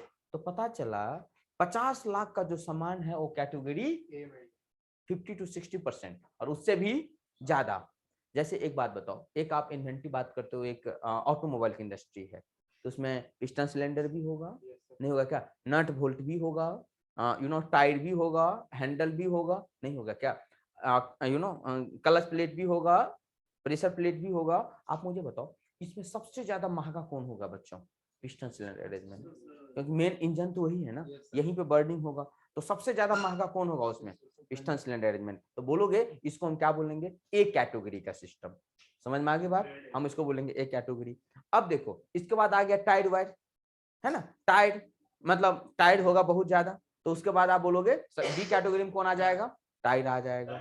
टाइड समझते हो, हाँ, टाइड, व्हील, चक्का और स्टीयरिंग, स्टीयरिंग नहीं समझते हो, ये सब इसको हम बोलेंगे बी, मतलब बी कैटेगरी। सी कैटेगरी में होता है, ध्यान समझो, ए कैटेगरी में सामान पूरा प्लांट में सबसे कम होगा, नहीं आ रहा है समझ में, जो सबसे कम होगा प्लांट, और ये हाई वैल्यू का होगा कम लेकिन वैल्यू क्या होगा, हाई, इसको हम हमेशा किस कैटेगरी में रखेंगे, ये। अब बताओ अगर गाड़ी में पिस्टन सिलेंडर ना हो, पिस्टन सिलेंडर ना हो तो गाड़ी आपका चलेगा क्या, सबसे ज्यादा जरूरी क्या है, बर्निंग हो गाड़ी के अंदर, पिस्टन सिलेंडर एलिमेंट चाहिए, तो इसको किस कैटेगरी में हम रखेंगे, ए। लेकिन अब बताओ नट बोल्ट बहुत ज्यादा होगा सिस्टम में, लेकिन पिस्टन सिलेंडर बहुत ज्यादा होगा क्या, बहुत कम होगा, एक दो ऐसे ना बोलेंगे, कंपैरेटिवली क्या होगा, कम होगा। देखो ये जो होता है ए होता है, उसका मतलब वैल्यू बहुत ज्यादा होता है और उसकी क्वांटिटी हमेशा कम होती है। आपको अपना वर्ड में बोलेंगे तो प्लांट अगर 1 करोड़ का है तो 50 लाख का वैल्यू कौन होगा, यही होगा। ऐसे में एग्जाम है ना, 50 to 60% इसका कॉस्ट में वेटेज होता है, और मुश्किल से 1% ये सामान होगा, नहीं आ रहा है समझ में, पूरा 100% सामान में इसकी वैल्यू कितना होगा, 1 to 2%, बहुत कम होगा, लेकिन कॉस्ट में बहुत हाई होगा। इसके बाद बी कैटेगरी आएगा, बी कैटेगरी, इसके बाद सी कैटेगरी में ऐसा आएगा जिसका पैसा के रिस्पेक्ट में बहुत कम है, जैसे नट एंड बोल्ट, नहीं आ रहा है समझ में, नट एंड बोल्ट उसकी इकोनॉमिकली वैल्यू बहुत कम है, लेकिन उसकी क्वांटिटी क्या होगी, बहुत हाई होगी। उसी आधार पर हम क्या करते हैं बच्चों, एबीसी के अपना इन्वेंट्री को कंट्रोल करते हैं। समझ में आ गई बात, कि ए कैटेगरी में फलाना चीज है, एक बार हम जाके देखेंगे ए कैटेगरी में क्या कम है, तो सबसे पहले हम ए कैटेगरी मंगाएंगे। अरे नहीं आ रहा है समझ में, क्योंकि हमें पता है गाड़ी बनाना है, तो अगर हमारे पास पिस्टन सिलेंडर नहीं है बच्चों, तो क्या हम गाड़ी बना सकते हैं, क्या नहीं बना सकते। हाँ, 2-4 नट बोल्ट नहीं होगा चलेगा, स्टीयरिंग नहीं है बाद में हम लगा लेंगे, लेकिन मेन चीज कहाँ से स्टार्ट होगा, पिस्टन सिलेंडर से। तो सबसे पहला ज्यादा सिक्योर किसको करना है, कैटेगरी ए के आइटम को। समझ में आ गई बात, सबसे ज्यादा सिक्योर किसको करना है, क्या कभी आपको बोलेगा तुम किसको चाहोगे नील ना हो, हम चाहेंगे हमारा इन्वेंट्री से ए जो है नील ना हो, दूसरा हो भी जाएगा थोड़ा बहुत चल जाएगा, लेकिन उसके बगैर नहीं चलेगा। समझ में आ गई बात, इसको हम क्या बोलता हूँ, एबीसी एनालिसिस, एबीसी कंट्रोल। समझ में आ गई बात, थोड़ा सा पॉइंट लिखो, आ गया ना, आपको बोल देगा इसी तरह क्वेश्चन आएगा, क्या डिमांड कम नहीं होगी, मतलब मेन चीज होगा प्लांट के लिए, मेन चीज जो होगा ना जिसके बगैर काम नहीं चल सकता, उसको हम ए कैटेगरी बोल देंगे, ठीक है ना, जिसके बगैर थोड़ा बहुत चल जाएगा उसको बी, और जिसके बगैर चल जाएगा तो बहुत ज्यादा फर्क नहीं पड़ेगा, उसको हम क्या बोलेंगे, सी बोलेंगे। लिखो थोड़ा सा, हाँ वो भी देखो, ऑब्वियसली नेसेसरी है, ऑब्वियसली नेसेसरी है, इसके बगैर काम। लेकिन एक बात बताओ, अगर आपके पास पिस्टन नहीं है, पिस्टन सिलेंडर, अच्छा गाड़ी का काम, टायर का काम कब है, जब गाड़ी इंस्टॉल हो जाए ना, उसके बाद इसका काम आने वाला है। गाड़ी स्टार्टिंग कहाँ से होगा, इंजन से ना, अगर इंजन वाली पार्ट नहीं है तब तो आप कुछ नहीं कर सकते हैं। तो सबसे ज्यादा इंपॉर्टेंट चीज क्या था, सबसे ज्यादा महंगा कौन होता है, समझ लो मैंने क्या बोला, ए कैटेगरी में होता है जो इकोनॉमिकली हाई वैल्यू होता है। समझ में आगे बात, और जिसके बगैर काम आपका नहीं चलेगा, तो ओ ए कैटेगरी। बी में थोड़ी सी उसका कंपैरेटिवली थोड़ी सी इकोनॉमिकली कम होगा, इसको बी में, और सी में बहुत कम होगा। इस टाइप से हम डिवाइड करते हैं अपनी कोई भी प्लांट सिस्टम को। समझ में आ रही है बात, ये डिवाइड करने का तरीका होता है अपना, और ये आप यही लिखो थोड़ा सा,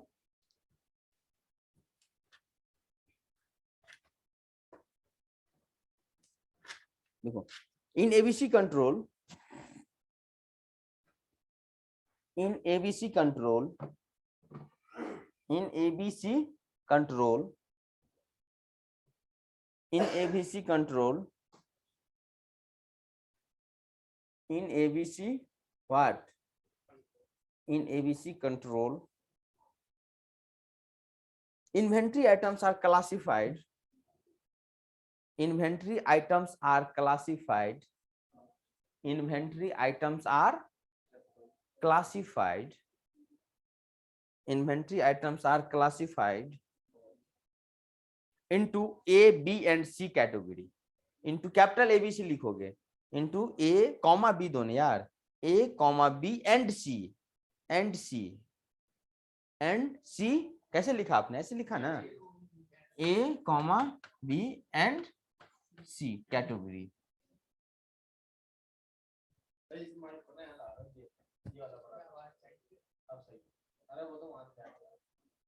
ओके क्लियर है। ABC category depending upon their usages, depending upon their usages, depending upon their usage.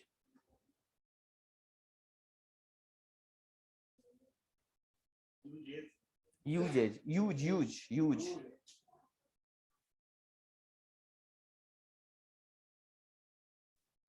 देखो A category items, A category items, A category items. अच्छा एक बात बताओ, एक कैटेगरी आइटम्स हाई होना चाहिए कि कम होना चाहिए? कम। अब वैल्यू भी देखो ना, अगर मान लो इतना 50 लाख का सामान है यार, समझ के 1 करोड़ की इन्वेंट्री में 50-60 लाख का आपका ये है, अगर एक को दूगो चोरी हो जाएगा तो कितना लॉस हो जाएगा, या किसी कारण से खराब हो गया, आग लग गई, नहीं आ रहा है समझ में, तो सबसे ज्यादा सिक्योर हम इसको करना चाहेंगे। पर 500-200 नट बोल्ट जल जाएगा, हमें कोई फर्क पड़ने वाला नहीं पड़ेगा। तो आपको पूछा जाए सबसे कम हमारा आइटम्स क्या होना चाहिए? ए कैटेगरी का होना चाहिए, लेकिन होना चाहिए। उससे थोड़ी ज्यादा बी, बी, और सबसे कम आपका सबसे ज्यादा इन्वेंट्री में कौन सामान होगा? सी सामान होगा। जैसे आप देखते होंगे मॉल वॉल चलो, जो साबुन वाबुन भरा पड़ा रहता है, अरे नहीं रहता है क्या? बहुत हाँ भरा हुआ है, मतलब उसको पता है कुछ होगा भी तो कोई खास फर्क पड़ने वाला नहीं, क्योंकि इकोनॉमी की लो वैल्यू है, नहीं है समझ में। और जो बहुत महंगा होगा वो आपको बहुत कम देखने को मिलेगा। हाँ हाँ वही चीज लिखो यहाँ पे, मैंने क्या बता रहा था, एक category items kept almost kept, क्या लिखा था आपने? ए category items kept in small quantity, kept in small quantity. अब बी क्या होगा बच्चों? दोनों के बीच में होगा, सबसे ज्यादा किसका होगा? बीसी का। इसके फोर सी कैटेगरी आइटम्स, बाद में लिखूंगा बी लिखूंगा इन बिटवीन, बी हम क्या लिखूंगा? In between B and C, इसीलिए पहले लिखो सी के बारे में। For C category items, for C category items, large amount of inventory is kept. Large amount of inventory is kept. Large amount of inventory is kept. अच्छा एक बात बताओ, अगर ये इन्वेंट्री बहुत ज्यादा है तो इसको हमेशा रिव्यू करना पड़ेगा या लॉन्ग टर्म के बाद रिव्यू करेंगे? ऑब्वियसली ये भी क्वेश्चन आता है, समझो कितना बात एक ही क्वेश्चन में आ रहा है कि सबसे ज्यादा मतलब सबसे कम रिव्यू करने किसकी जरूरी है? सी कैटेगरी आइटम्स के। नहीं आ रहा है समझ में। सबसे ज्यादा रिव्यू करना किसकी जरूरी है? ए। ठीक है, अगर ए गया तो प्रोडक्शन सिस्टम समाप्त, बंद हो जाएगा, लेकिन अगर सी चला गया तो कोई खास फर्क नहीं चलेगा। तो याद रखना सी के लिए जो हम रिव्यू करते हैं बहुत लॉन्ग पीरियड में करते हैं, और ए के लिए फ्रीक्वेंट करते हैं। ठीक है, लिख देते, लिखवाता हूँ, रुको।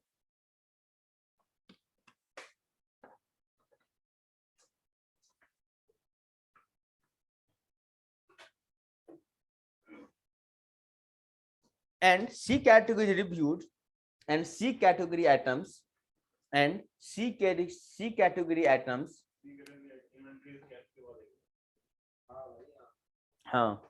and C category items is reviewed after long time, after long time.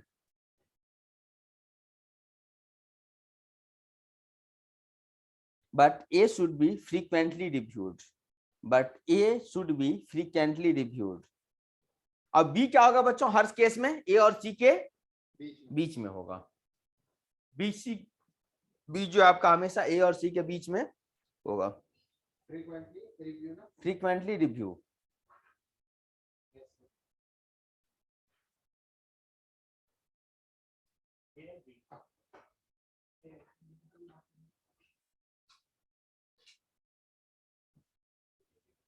समझ में आ गई बात? ओके अब अरे तुम लोग क्या पॉइंट करके लिख रहे हो ना, सब ऐसे करके लिखते रहो पॉइंट करके, है ना, नहीं तो फिर बाद में खुद ही बोलोगे इतना बड़ा पढ़ने में दिक्कत होगा। पॉइंट करके लिखते रहो। फिर बताओ मुझे एक बात बताओ, आप किस किस सेफ्टी स्टॉक, एक बात बताओ, ए का आप बहुत ज्यादा सेफ्टी स्टॉक चाहोगे क्या? ए का बहुत ज्यादा सेफ्टी स्टॉक चाहेंगे। सेफ्टी स्टॉक कब होता था बच्चों? जब हमारा एडवर्स कंडीशन आता था। आपको पता होगा ना, मैंने बोला डिटरमिनिस्टिक्स में हम सेफ्टी के यूज नहीं करते हैं, सब तो भूल रहे हो तुम लोग, याद है कि नहीं है जी? इतना अच्छा से बताया था समझा के। तो मुझे एक बात बताओ, सबसे कम सेफ्टी स्टॉक किसका जरूरी है? ए का, क्योंकि आपको पता है सेफ्टी भी करेंगे ना यार, अगर बहुत सामान है, कुछ भी फॉल्ट हो गया इन्वेंट्री में तो क्या हो जाएगा, बहुत का लॉस हो जाएगा। इसीलिए सबसे कम इन्वेंट्री किसका किया जाता है? ए का किया जाता है। यानी कि सेफ्टी स्टॉक, क्या बोलेंगे? सेफ्टी स्टॉक ए का क्या होता है? बहुत। सेफ्टी स्टॉक कब यूज होता है यार? इन्वेंट्री का अलग पार्ट था, नहीं याद है? वो ऐसा तो जो हमेशा रखा रहता था, जब एडवर्स कंडीशन में यूज करते थे। और मैंने आपको बोला था कि सर खराब नहीं हो जाएगा, तो मैंने आपको एक बात बताया था, याद होगा, आपने बोला था मुझे, मैं बोला कि जब नया आता है तो इसको यूज कर लेते हैं, और नया में से हम क्या करते हैं, इसको रख देते हैं। याद है कि कुछ ऐसे बताया? और मैंने आपको बताया था प्रोबेबिलिस्टिक्स मॉडल में इसको यूज करते हैं, इन जनरल डिटरमिनिस्टिक्स में यूज नहीं होता है। यहाँ पे भी कभी आपको क्वेश्चन पूछा जाएगा कि एक के केस में सेफ्टी स्टॉक क्या होता है, या तो नहीं होता है, होता भी है तो बहुत कम होता है। ऑप्शन में जो भी हो, नहीं है इसमें टिक लगा देंगे, अगर ऑप्शन में दोनों है, नहीं है और लेस, तो हमेशा नहीं लगाएंगे हम। समझ में आ गई बात? और अगर ऑप्शन में लेस नहीं है, सॉरी मतलब ऑप्शन में ये नहीं है कि सेफ्टी स्टॉक नहीं है लेकिन लेस सेफ्टी स्टॉक, तभी भी हम क्या करेंगे, एक के लिए लगाएंगे। क्लियर है विश्वजीत? समझ में आ रही बात की नहीं आ रही बात? चलो लिखो, for A category items, next point लिखो ना। अरे बी क्या मैं बोला हूँ उसका, मैं बी के बारे में क्या बोला हूँ? बी जो होगा हमेशा इस दोनों के बीच में होगा, जो ए होगा और सी होगा उसके बीच में होगा। ये लिखना मैं लास्ट में लिखवाऊंगा, ये पॉइंट मैं लास्ट में लिखवाऊंगा आपको कि B will be always in between B and sorry in between A and C, हर किस में। किस में? यार तुम लोग गाजा भांग भांग खा गए आज क्या? अरे बी का लिखवाए कहाँ, बोल रहे इतना सफिशिएंट है, तो ये बोल रहे हो, तो आधा बोलते हो आधा खा जा रहे हो आप। चलो लिखो नेक्स्ट, लिखो फॉर ए, इन क्या लिख रहे हो बताओ? For A category items, for A category items, for A category item, very low safety stock, very low safety stock, very low safety stock और नो सेफ्टी स्टॉक, और no safety stock is used. Is used, is used, ठीक है। अच्छा एक बात बताओ, सबसे ज्यादा किसका सेफ्टी स्टॉक आपको रखना पड़ेगा? रखोगे भी, नहीं भी रखोगे तो कोई मतलब, मतलब फिर भी, क्योंकि उसका बहुत, अब एक इंजन बनेगा तो कितना नट एंड बोल्ट लगेगा बताओ, है ना? बहुत सारा लगेगा नट एंड बोल्ट अलग अलग तरह का, तो उसके आपके पास सेफ्टी स्टॉक होना चाहिए। और अगर खो भी जाएगा तो क्या फर्क पड़ता है यार, थोड़ा खो ही गया क्या फर्क पड़ेगा, कोई फर्क नहीं पड़ेगा। तो बोला जाए कि सबसे ज्यादा सेफ्टी स्टॉक किसका रखेंगे? सी का। और बी का क्या होगा बच्चों? इन बिटवीन होगा, एंड इसमें होगा एवरेज सेफ्टी स्टॉक। ऐसा ऑप्शन देगा कि बच्चों को लग जाए कि ये बी और सी के बीच के बाद कैसा ऑप्शन वो देता है? एवरेज। लिखो इसमें एक point, for category C items, for category C items, for category C items,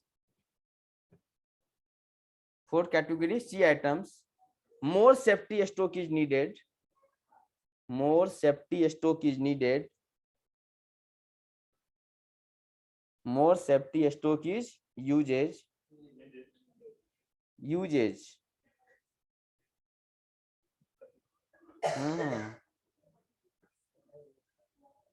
आप कोई भी ना फोन एक बार संजीव कहियो करते 3:30 नीचे।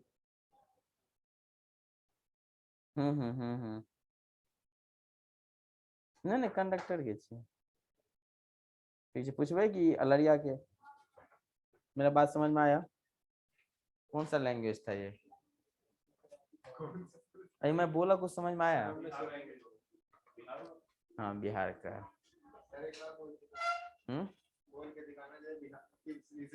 पढ़ लिख पढ़े तरह मन नहीं लगे छो कि? हाँ ऐसा ही है। पढ़ाई लिखाई कर, नहीं पढ़वी तो नौकरी नहीं लगतो तो फिर दिक्कत छो। समझ में आ रहा है बात? क्या है समझ में आ गया होगा भावना?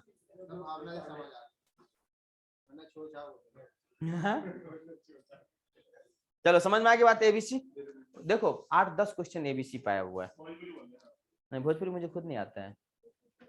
इसको हम लोग बोलते हैं, देखो मैथिली क्या बोलते हैं। राम भगवान जो है कौन सा भाषा यूज करता था, सीता से वही भाषा जो हम लोग यूज करते हैं। नहीं आ रहा है समझ में?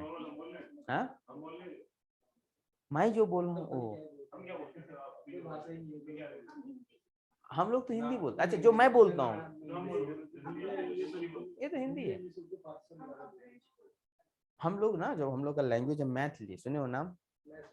सबसे स्वीट लैंग्वेज किसको दिया गया? सबसे स्वीट लैंग्वेज होता है मैथिली। अभी जो मैं बोला पढ़ो लिखो नहीं पढ़वे तक नौकरी नहीं लगा, हम लोग लड़ाई भी करते हैं तो मैथिली में तो लड़ाई भी नहीं होता है। इतना प्यार से गाली दिया जाता है ना, लगता है एगो और दो यार। नहीं नहीं समझ आ गया। अरे समझ में आ रहा है कुछ? एबीसी आ गया समझ में? कुछ क्वेश्चन देखोगे एबीसी पे या खुद कर लोगे? देख लो 2-4-5 क्वेश्चन देख लो एबीसी पे कैसे आते हैं। देख लो क्वेश्चन भी देखते हैं क्या? हाँ चलो करो। नहीं एक्स चार्ट पी चार्ट इसमें नहीं आएगा, शेड्यूलिंग में आएगा वो।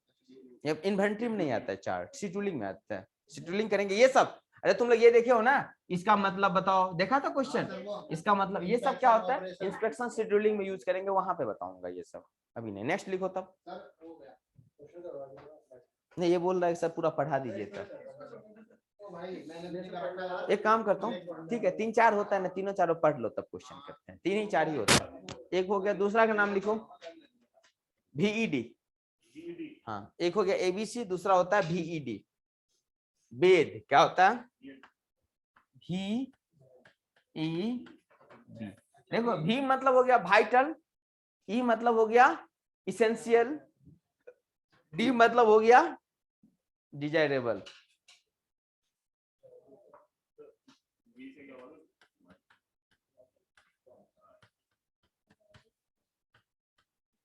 Vital, essential and desirable. देखो ये भी ऐसा ही है सिंपल, जो एबीसी था सेम ऐसा ही है। भी मतलब क्या हुआ? वाइटल। तो वाइटल का क्या मतलब है? वाइटल कैटेगरी में ऐसा रखेंगे जो बहुत बहुत क्या है, इंपोर्टेंट है, महंगा भी और इंपोर्टेंट भी है। और इसमें किसको रखेंगे? हाँ मतलब वाइटल के बाद क्या हमारा? इसेंशियल। वो भी जरूरी है लेकिन बहुत जरूरी से कम जरूरी है। अरे नहीं यार समझ। हाँ मतलब इतनी ज्यादा डिजायरेबल, इतना ज्यादा रिक्वायर्ड मतलब होना चाहिए, जरूरी है लेकिन नहीं भी है तभी हमारा काम चल जाएगा। समझ में आ गई बात? तो इसमें भी सेम वही चीज होगा, बट नाम बदल जाएगा। VT में जो सबसे ज्यादा जरूरी है हमारे लिए वो हो जाएगा, इस चैनल में उससे थोड़ी कम जरूरी है बट होना जरूरी है उसको भी। और जो आपका डिजायरेबल है उसका सबसे ज्यादा लिखना थोड़ा सा।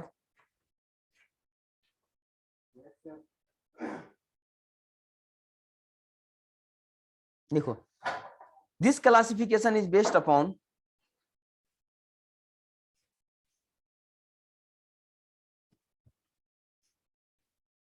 here classification is based upon importance of inventory,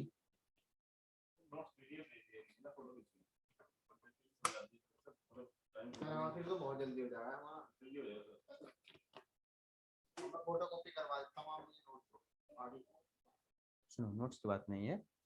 अगर मैं आपको मान लो सपोज को मैं ऐसे ही दे दूं, मुझे कोई दिक्कत नहीं है, लेकिन इसमें दिक्कत ये है ना, आपके पास नोट्स में नहीं रहेगा, पीपीटी में पढ़ा रहेगा, समझो बात। मुझे नहीं लगता कि पढ़ पाओगे। और कितना का? 2-3 पेज का। मेरा थ्योरेटिकल जो भी है कितना पेज का है? 2-3 पेज का ही होगा। ऐसा नहीं कि बहुत सारा पेज है कि इतना मोटा है कि एक साथ आप पढ़ लोगे। 2 पेज 3 पेज के साथ में लिखते रहोगे सही होगा, कोई ज्यादा टाइम नहीं जा रहा है इसमें। क्या बोलते मैं? हाँ तो जो जरूरी पड़ेगा ना, जो जरूरी, सुनो ना सब, अगर ऐसे बोलोगे तो सही बात, एक दिन सफिशिएंट। अगर मैं आपको पूरा नोट्स दे दूं लेकिन फिर ये नहीं होगा, समझ लो बात। नोट्स में नोट्स पढ़ा रह जाएगा। 2-3 दिन की बात है बस, ऐसे ही चलता है। क्या है 2 पेज है ना, 1 पेज हुआ, 1 पेज और समाप्त हो गया ये थ्योरेटिकल पार्ट। इसके लिए क्या नोट्स चाहिए? या नहीं मैं पीपीटी अगर ग्रुप में डाल दूंगा सपोज करो, ये हो सकता है आप घर पे लिख लेना, लेकिन घर पे आप लिखोगे नहीं, ये बात हमको पूरा पूरा भरोसा है कि आप नहीं लिखोगे। लिख लेते हो अच्छी। चलो खुद के बारे में सोचो, चलो लिखो, फिर भी लिखो थोड़ा सा। Here classification is based on upon importance of inventory, importance of inventory, ये तुमको आएगा VD कब यूज करते हैं तो क्या बोलोगे, इंपोर्टेंस ऑफ इन्वेंट्री के आधार पे करते हैं, इसको अंडरलाइन कर लेना, इंपोर्टेंस ऑफ इन्वेंट्री। VD जो आप बदले कैसे क्यों, इन्वेंट्री ऑफ, सॉरी क्या बात क्यों, importance of inventory.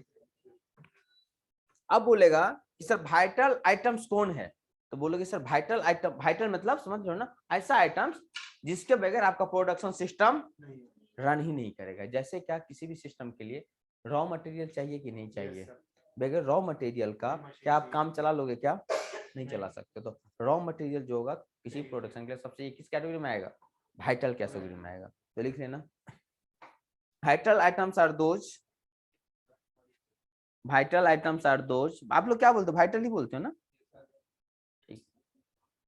vital items are those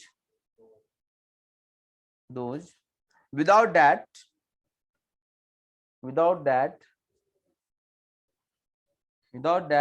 production system can't work,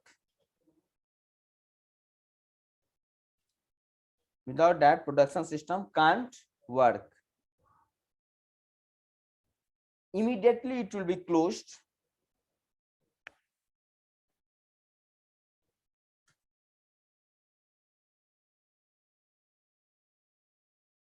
immediately it will be closed without vital items, without vital items। क्या हो गया, क्या, immediately it will be closed, immediately it will be closed without vital items। Example क्या लिखोगे इसका, raw material. Example क्या लिखा आपने, अच्छा आप समझो इसेंशियल क्या होगा, अरे इसेंशियल क्या होगा, जो जरूरी है, जरूरी। जैसे क्या देखो, आपका प्रोडक्शन सिस्टम चल रहा है, मशीन चलेगा, मशीन क्या बगैर लुब्रिकेशन का काम करेगा, क्या लुब्रिकेशन, लुब्रिकेशन, लुब्रिकेशन समझते हो आपकी नहीं समझते, ऑयल जरूरी है कि नहीं है, अगर ये ना भी हो तो थोड़ा बहुत चला जा सकता है, नहीं आ रहा है समझ में, अगर नहीं भी है तो कुछ देर काम चल सकता है, लेकिन होना जरूरी है इफिशिएंट वर्क के लिए। अब लोग से डिजायरेबल क्या, डिजायरेबल क्या तो मालूम है, बहुत छोटा सा काम, जैसे कोई वर्कर है, एक एग्जाम्पल, उसको हाथ साफ करने के लिए कपड़ा चाहिए, नहीं समझ में बात, हाथ का साफ करने के लिए क्या चाहिए, कपड़ा चाहिए, सही बताता हूँ, नहीं भी होगा तभी भी काम, तो डिजायरेबल आइटम्स है तभी भी सही है, नहीं है तभी भी सही है। तो आपको कभी ऐसा बोला जाएगा, क्वेश्चन आपको मजाक लग रहा है, ये जो मैं बोलो MPSC का क्वेश्चन था, Madhya Pradesh public service commission का क्वेश्चन था ये, कि हमको इसमें वाइटल VED पे डिवाइड करो, ऑप्शन ए था रॉ मटेरियल, मतलब नहीं होता है ABC, अरे यार ऐसे लिस्ट 1 था और लिस्ट 2 था, और फिर बोला था मिलान कराने, इधर बोला था VED पदार्थ, इधर एक दिया था रॉ मटेरियल, रॉ मटेरियल क्या हो जाता वाइटल, इसका होता था लुब्रिकेटिंग ऑयल, क्या हो जाता इसेंशियल, है ना, और दिया था cloth specially for the washing hands, क्या हो जाएगा डिजायरेबल हो जाएगा, है ना। कपड़ा नहीं भी होगा, हाथ साफ करने का काम छोड़कर भाग जाओगे क्या, नहीं करोगे लेकिन मजा नहीं आएगा। हाँ तो समझ में आ रही, हाँ अब्दुल कहाँ है आज, समझ में आ गई बात की नहीं, अरे तो हर एक, अब तुम हर जगह प्रोडक्शन सिस्टम यूज होता है ना इन्वेंट्री, तो सबके अनुसार देखोगे। अब देखो समझ में आ गई बात की नहीं है, देखो अब एक रेस्टोरेंट की बात करो, तो रेस्टोरेंट के लिए खाना होना जरूरी है कि नहीं यार, फूड जो है, फूड क्या हो जाएगा वाइटल, चेयर जो है ये हो जाएगा इसेंशियल, चेयर है तो ठीक है, नहीं तो हम खड़े भाके भी खा सकते हैं, टिश्यू पेपर है वेल, नहीं तो हाथ धो लेंगे, अरे नहीं आ रहा है समझ में बात, समझ में आ रही, साबुन नहीं भी है चलेगा, हाथ हम पानी से भी, अरे नहीं आ रहा है समझ में, तो ये तुम लोग हंस रहे हो, क्वेश्चन पलट के देखो कभी, that is a question has been asked in UPPSC, Uttar Pradesh public service commission का यही क्वेश्चन था, कि किसी भी रेस्टोरेंट के लिए 3 वर्ड था, इसमें बताओ VD के एनालिसिस में डिवाइड करो, तो एक था सॉप फॉर हैंड रबिंग, तो सॉप हैंड रबिंग किसी के अंतर्गत आ जाएगा, डिजायरेबल है तभी भी, नहीं है तो थोड़ा नाराज हो जाएगा ये कि यार क्या आया नहीं है, बस हो गया, दैट्स सिंपल। समझ में आई बात की नहीं, तो लिखो थोड़ा सा, लिखो इसेंशियल आर दोज आइटम्स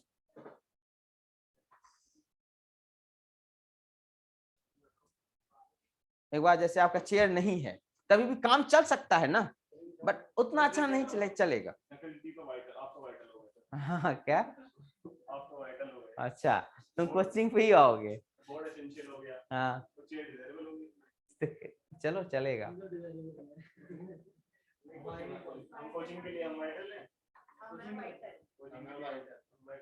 हाँ तो ना डिवाइड कर लो इन्वेंट्री, पढ़ लिए हो ना सर। चलो लिखो थोड़ा सा, लिखो essential items are those, essential items are those if it is not present,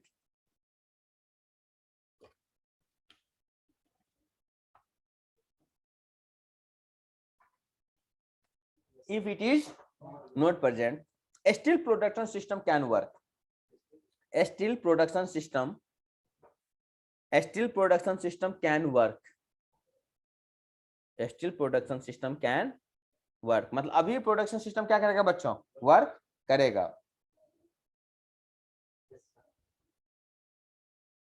like lubricating oil, और भी चीजें हो सकता है, एग्जांपल आप समझ लो है ना। आप डिवाइड कर लोगे कि नहीं कर लोगे, ये मैंने चूंकि ये मेरे एग्जांपल इसलिए मैं बता रहा हूँ। प्रोडक्शन सिस्टम की बात करो, किसी के बारे में पूछ सकता है आपके लिए, समझ में आगे बात की नहीं आगे बात, किसी भी प्रोडक्शन सिस्टम का आपसे पूछ सकता है, बोलेगा रेस्टोरेंट प्रोडक्शन सिस्टम में उसके बारे में बताओ कौन फाइटर है, ऐसे पूछ लेगा। आ रहा है ना, वो डिपेंड करता है, ऐसे करके बोलेगा तो ऑप्शन आपको देगा कि रेस्टोरेंट में फूड जो है वाइटल होगा, इसेंशियल होगा या डिजायरेबल होगा। आप बोलेंगे वाइटल। बोलेगा रेस्टोरेंट में एसी जो है इसेंशियल, इसेंशियल ही बोलोगे क्योंकि थोड़ा सा महंगा भी है ना। इसेंशियल है तो अच्छा है, नहीं है तभी भी काम चलेगा। और डिजायरेबल में इतना महंगा सामान नहीं आता है ना। डिजायरेबल वही कुछ आएगा, चेयर, शॉप, शॉप नहीं तो खाने के बाद जो शॉप खाते हो, समझ रहे ना, हाथ धोने वाले साबुन, दोनों चीज हाथ धोने वाला साबुन हो गया, या खाने के बाद जो आपको बोलेगा बस में हमें बताओ प्रोडक्शन सिस्टम, अगर बस है तो उसमें क्या हो जाएगा, समझ में आ रही बात। तो बस के लिए सबसे ज्यादा जरूरी क्या है, सीट बेल्ट फेल्टने, इंजन ने, बस वाले सिस्टम में तो पैसेंजर नहीं आ रहा है समझ में। बगैर पैसेंजर का बस सिस्टम चलेगा क्या, तो ट्रांसपोर्ट बोल देगा, बस नहीं बोलेगा, एग्जैक्टली क्या बोलेगा, ट्रांसपोर्ट प्रोडक्शन सिस्टम। हाँ कितना दिन चलेगा। हाँ वो तो होटल भी चल जाएगा, नहीं जाओगे होटल भी चल जाएगा, समझ। ऐसे क्वेश्चन फ्रेम करेगा आपको नॉलेज चेक करने के लिए, बच्चों की पता है या नहीं पता। क्वेश्चन आप लोग देखो ऐसा सॉल्व करना अब इंडस्ट्रियल, ऐसा लिखा रहेगा, this suppose this is a production system, then what will be vital. अरे ऐसे क्यों कर रहे हो तुम चेयर को, समझ में आ गया बात।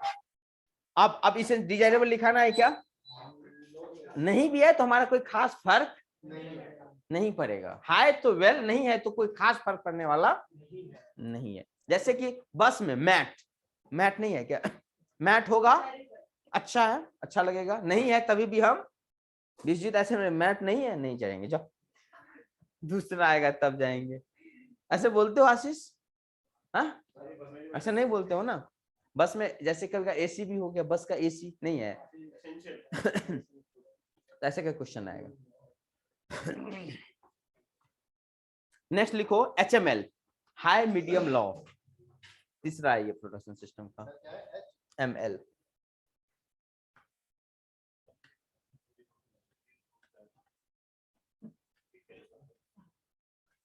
HML का मतलब हाई मीडियम लो, HML का मतलब क्या है, high medium and low, low high, high medium and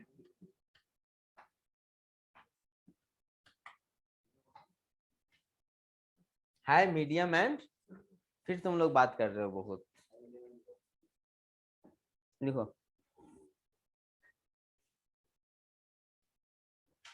देखो ये जो डिवाइड किया गया है वो हमेशा किसके आधार पर डिफाइन किया गया है, यूनिट प्राइस के आधार पे, समझ में, किसके आधार पे, यूनिट प्राइस। अब देखो जिसका यूनिट प्राइस बहुत ज्यादा है उसको हम किस में रखेंगे, हाई में, अलग अलग। जिसका यूनिट प्राइस कम है उसको हम किस में रखेंगे,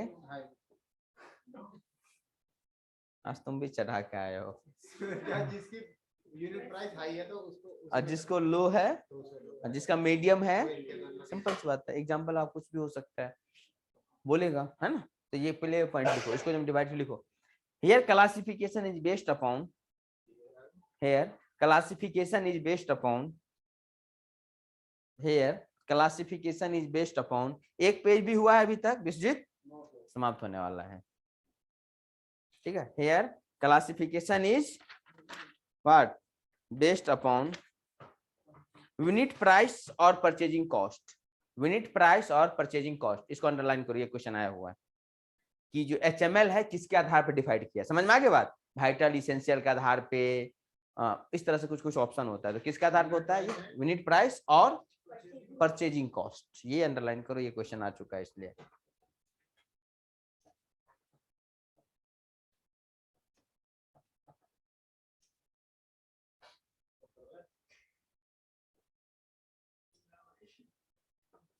इसमें कुछ लिखाने की जरूरी है क्या, समझ में है मतलब, हाँ मैं आपको सुनो, तुमको कभी क्या कंफ्यूज करवाएगा कि इसका इसमें और उसमें की क्या कॉस्ट, क्या फर्क है, किसमें किसमें नहीं आ रहा है समझ में, एचएमएल और एबीसी में क्या फर्क है, ये तुमसे पूछा जाए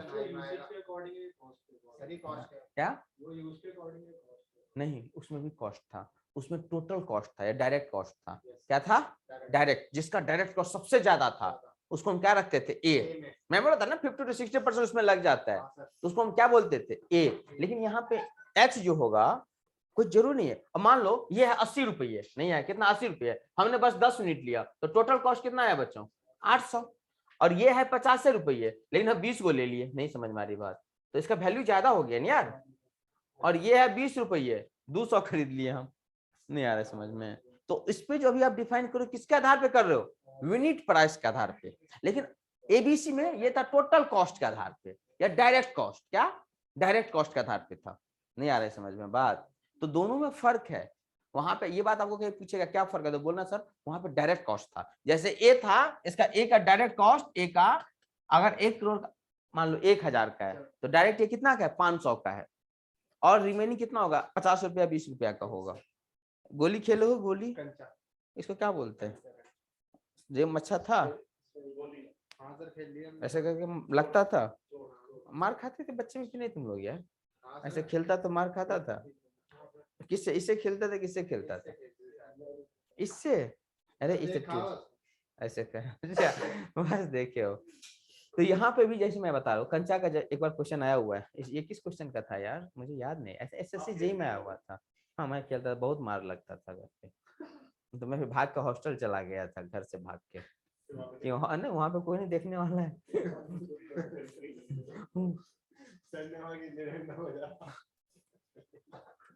हॉस्टल में जिस दिन 5-10 छड़ी से कम लगता था ना हम सेटिस्फाइड होते थे कि, और जोर जोर से आज 10 ही लगा है, मतलब खुश होते थे, शाम को सोते वक्त सुकून का नींद आता था, आज भर दिन में 10 छड़ी लगा, जिस दिन 40-50 लगता था उस दिन लगता था आज भाई मन हुआ है, बहुत मारता पहले हम लोग, आप लोग अभी मारता है ना, पहले बच्चे में बहुत मारता था हॉस्टल सब में, आप लोग हॉस्टल में रहे हो, अब के बच्चे में तो नहीं मारता है, अब तो आप लोग थोड़ा सोफिस्टिकेटेड बच्चे हो, रोने लगता है, इंग्लिश में गाली देने लगता है ना, कौन मारपीट, उसका पापा भी शिकायत करने चला जाता था, हम लोग के टाइम पापा बोल के जाते थे इतना मारोगे ठीक हो जाएगी फुल गारंटी होता था। नवीन गलत बोल रहा हूँ, गलत बोल रहा हूँ समझ में आ रही बात, तो ये चीज आपको आगे एचएमएल क्लियर है, तो एक पॉइंट ये लिख लेना, ये इससे डिफरेंट यहाँ पे लिख लेना, इसमें लिख लेना एबीसी में किसके आधार पे था बच्चों, डायरेक्ट कॉस्ट के आधार पे, ये अगर मन हो तो लिख लेना, और ये किसके आधार पे है, यूनिट प्राइस पे, इनडायरेक्ट यूनिट प्राइस जी ऐस क्या हो क्या रहा है यार, हाँ हाई कॉस्ट में लिखा था ना आपने एग्जांपल 80 into 10, हाँ 800 आ रहा, तो सर मीडियम में 50 into 200, हाँ 50 into 20 करो ना, 50 into 20 करो ना, लो तो कितना हो गया, आ गया ना, अब ये है 20 into 200, ये कितना 20 into, बट ये जो होगा ना क्वांटिटी कम है ना, यूनिट प्राइस कम है, तो इसको हम लो में कैटेगरी आइटम में रखेंगे, क्लियर है। नेक्स्ट लिखो एसडीई, एसडीई, एसडीई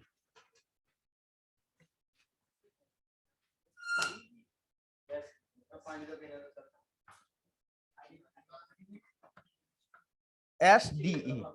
जब पानी पीने तो आप लोग और बोलेंगे क्या बोले थे सर, क्या बोले थे सर, है ना, वैसे में कोई बात नहीं, चल no problem. SDE scare, difficult, easy. Square,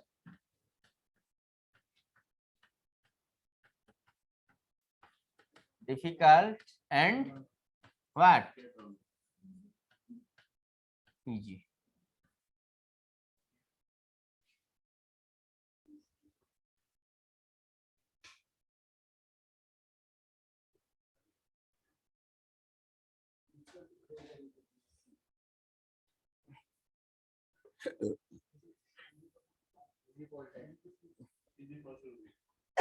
मैंने समझ में आया कुछ?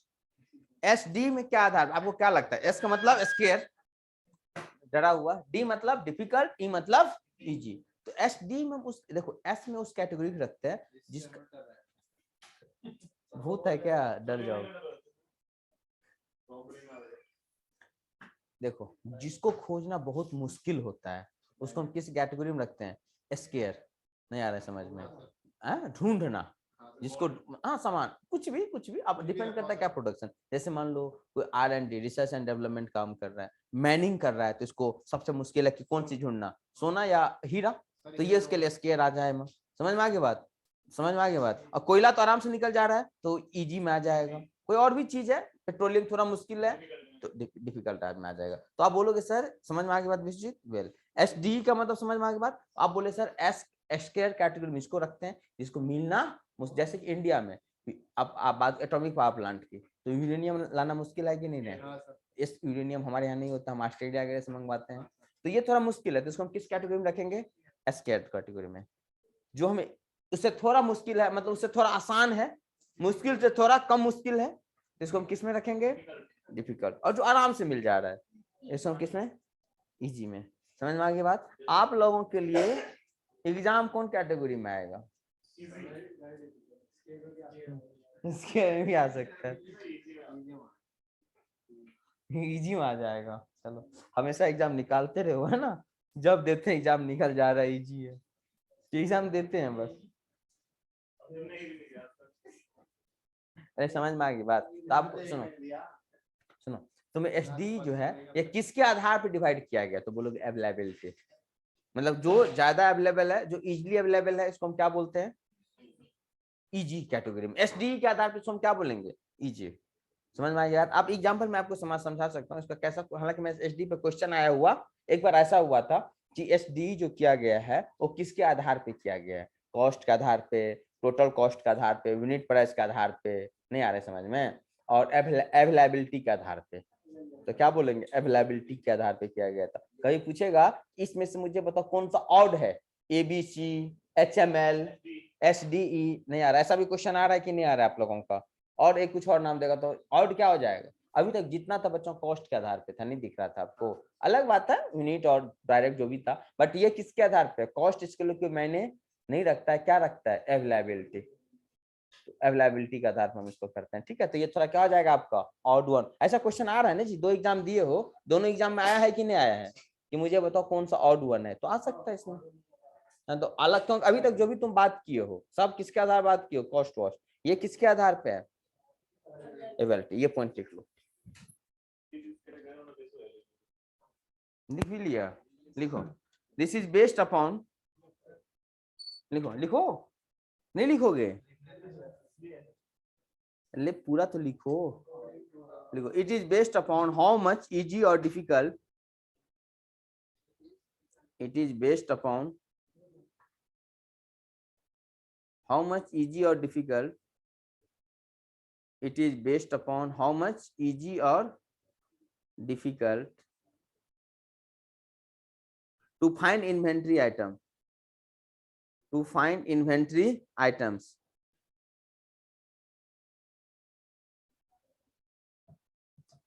If inventory item found easily, if inventory item found easily, if inventory item found, found मतलब पाया जाता है, if inventory item found easily kept under easy category, kept under easy category, kept under easy category. And if it is very difficult to find, and if it is very difficult to find,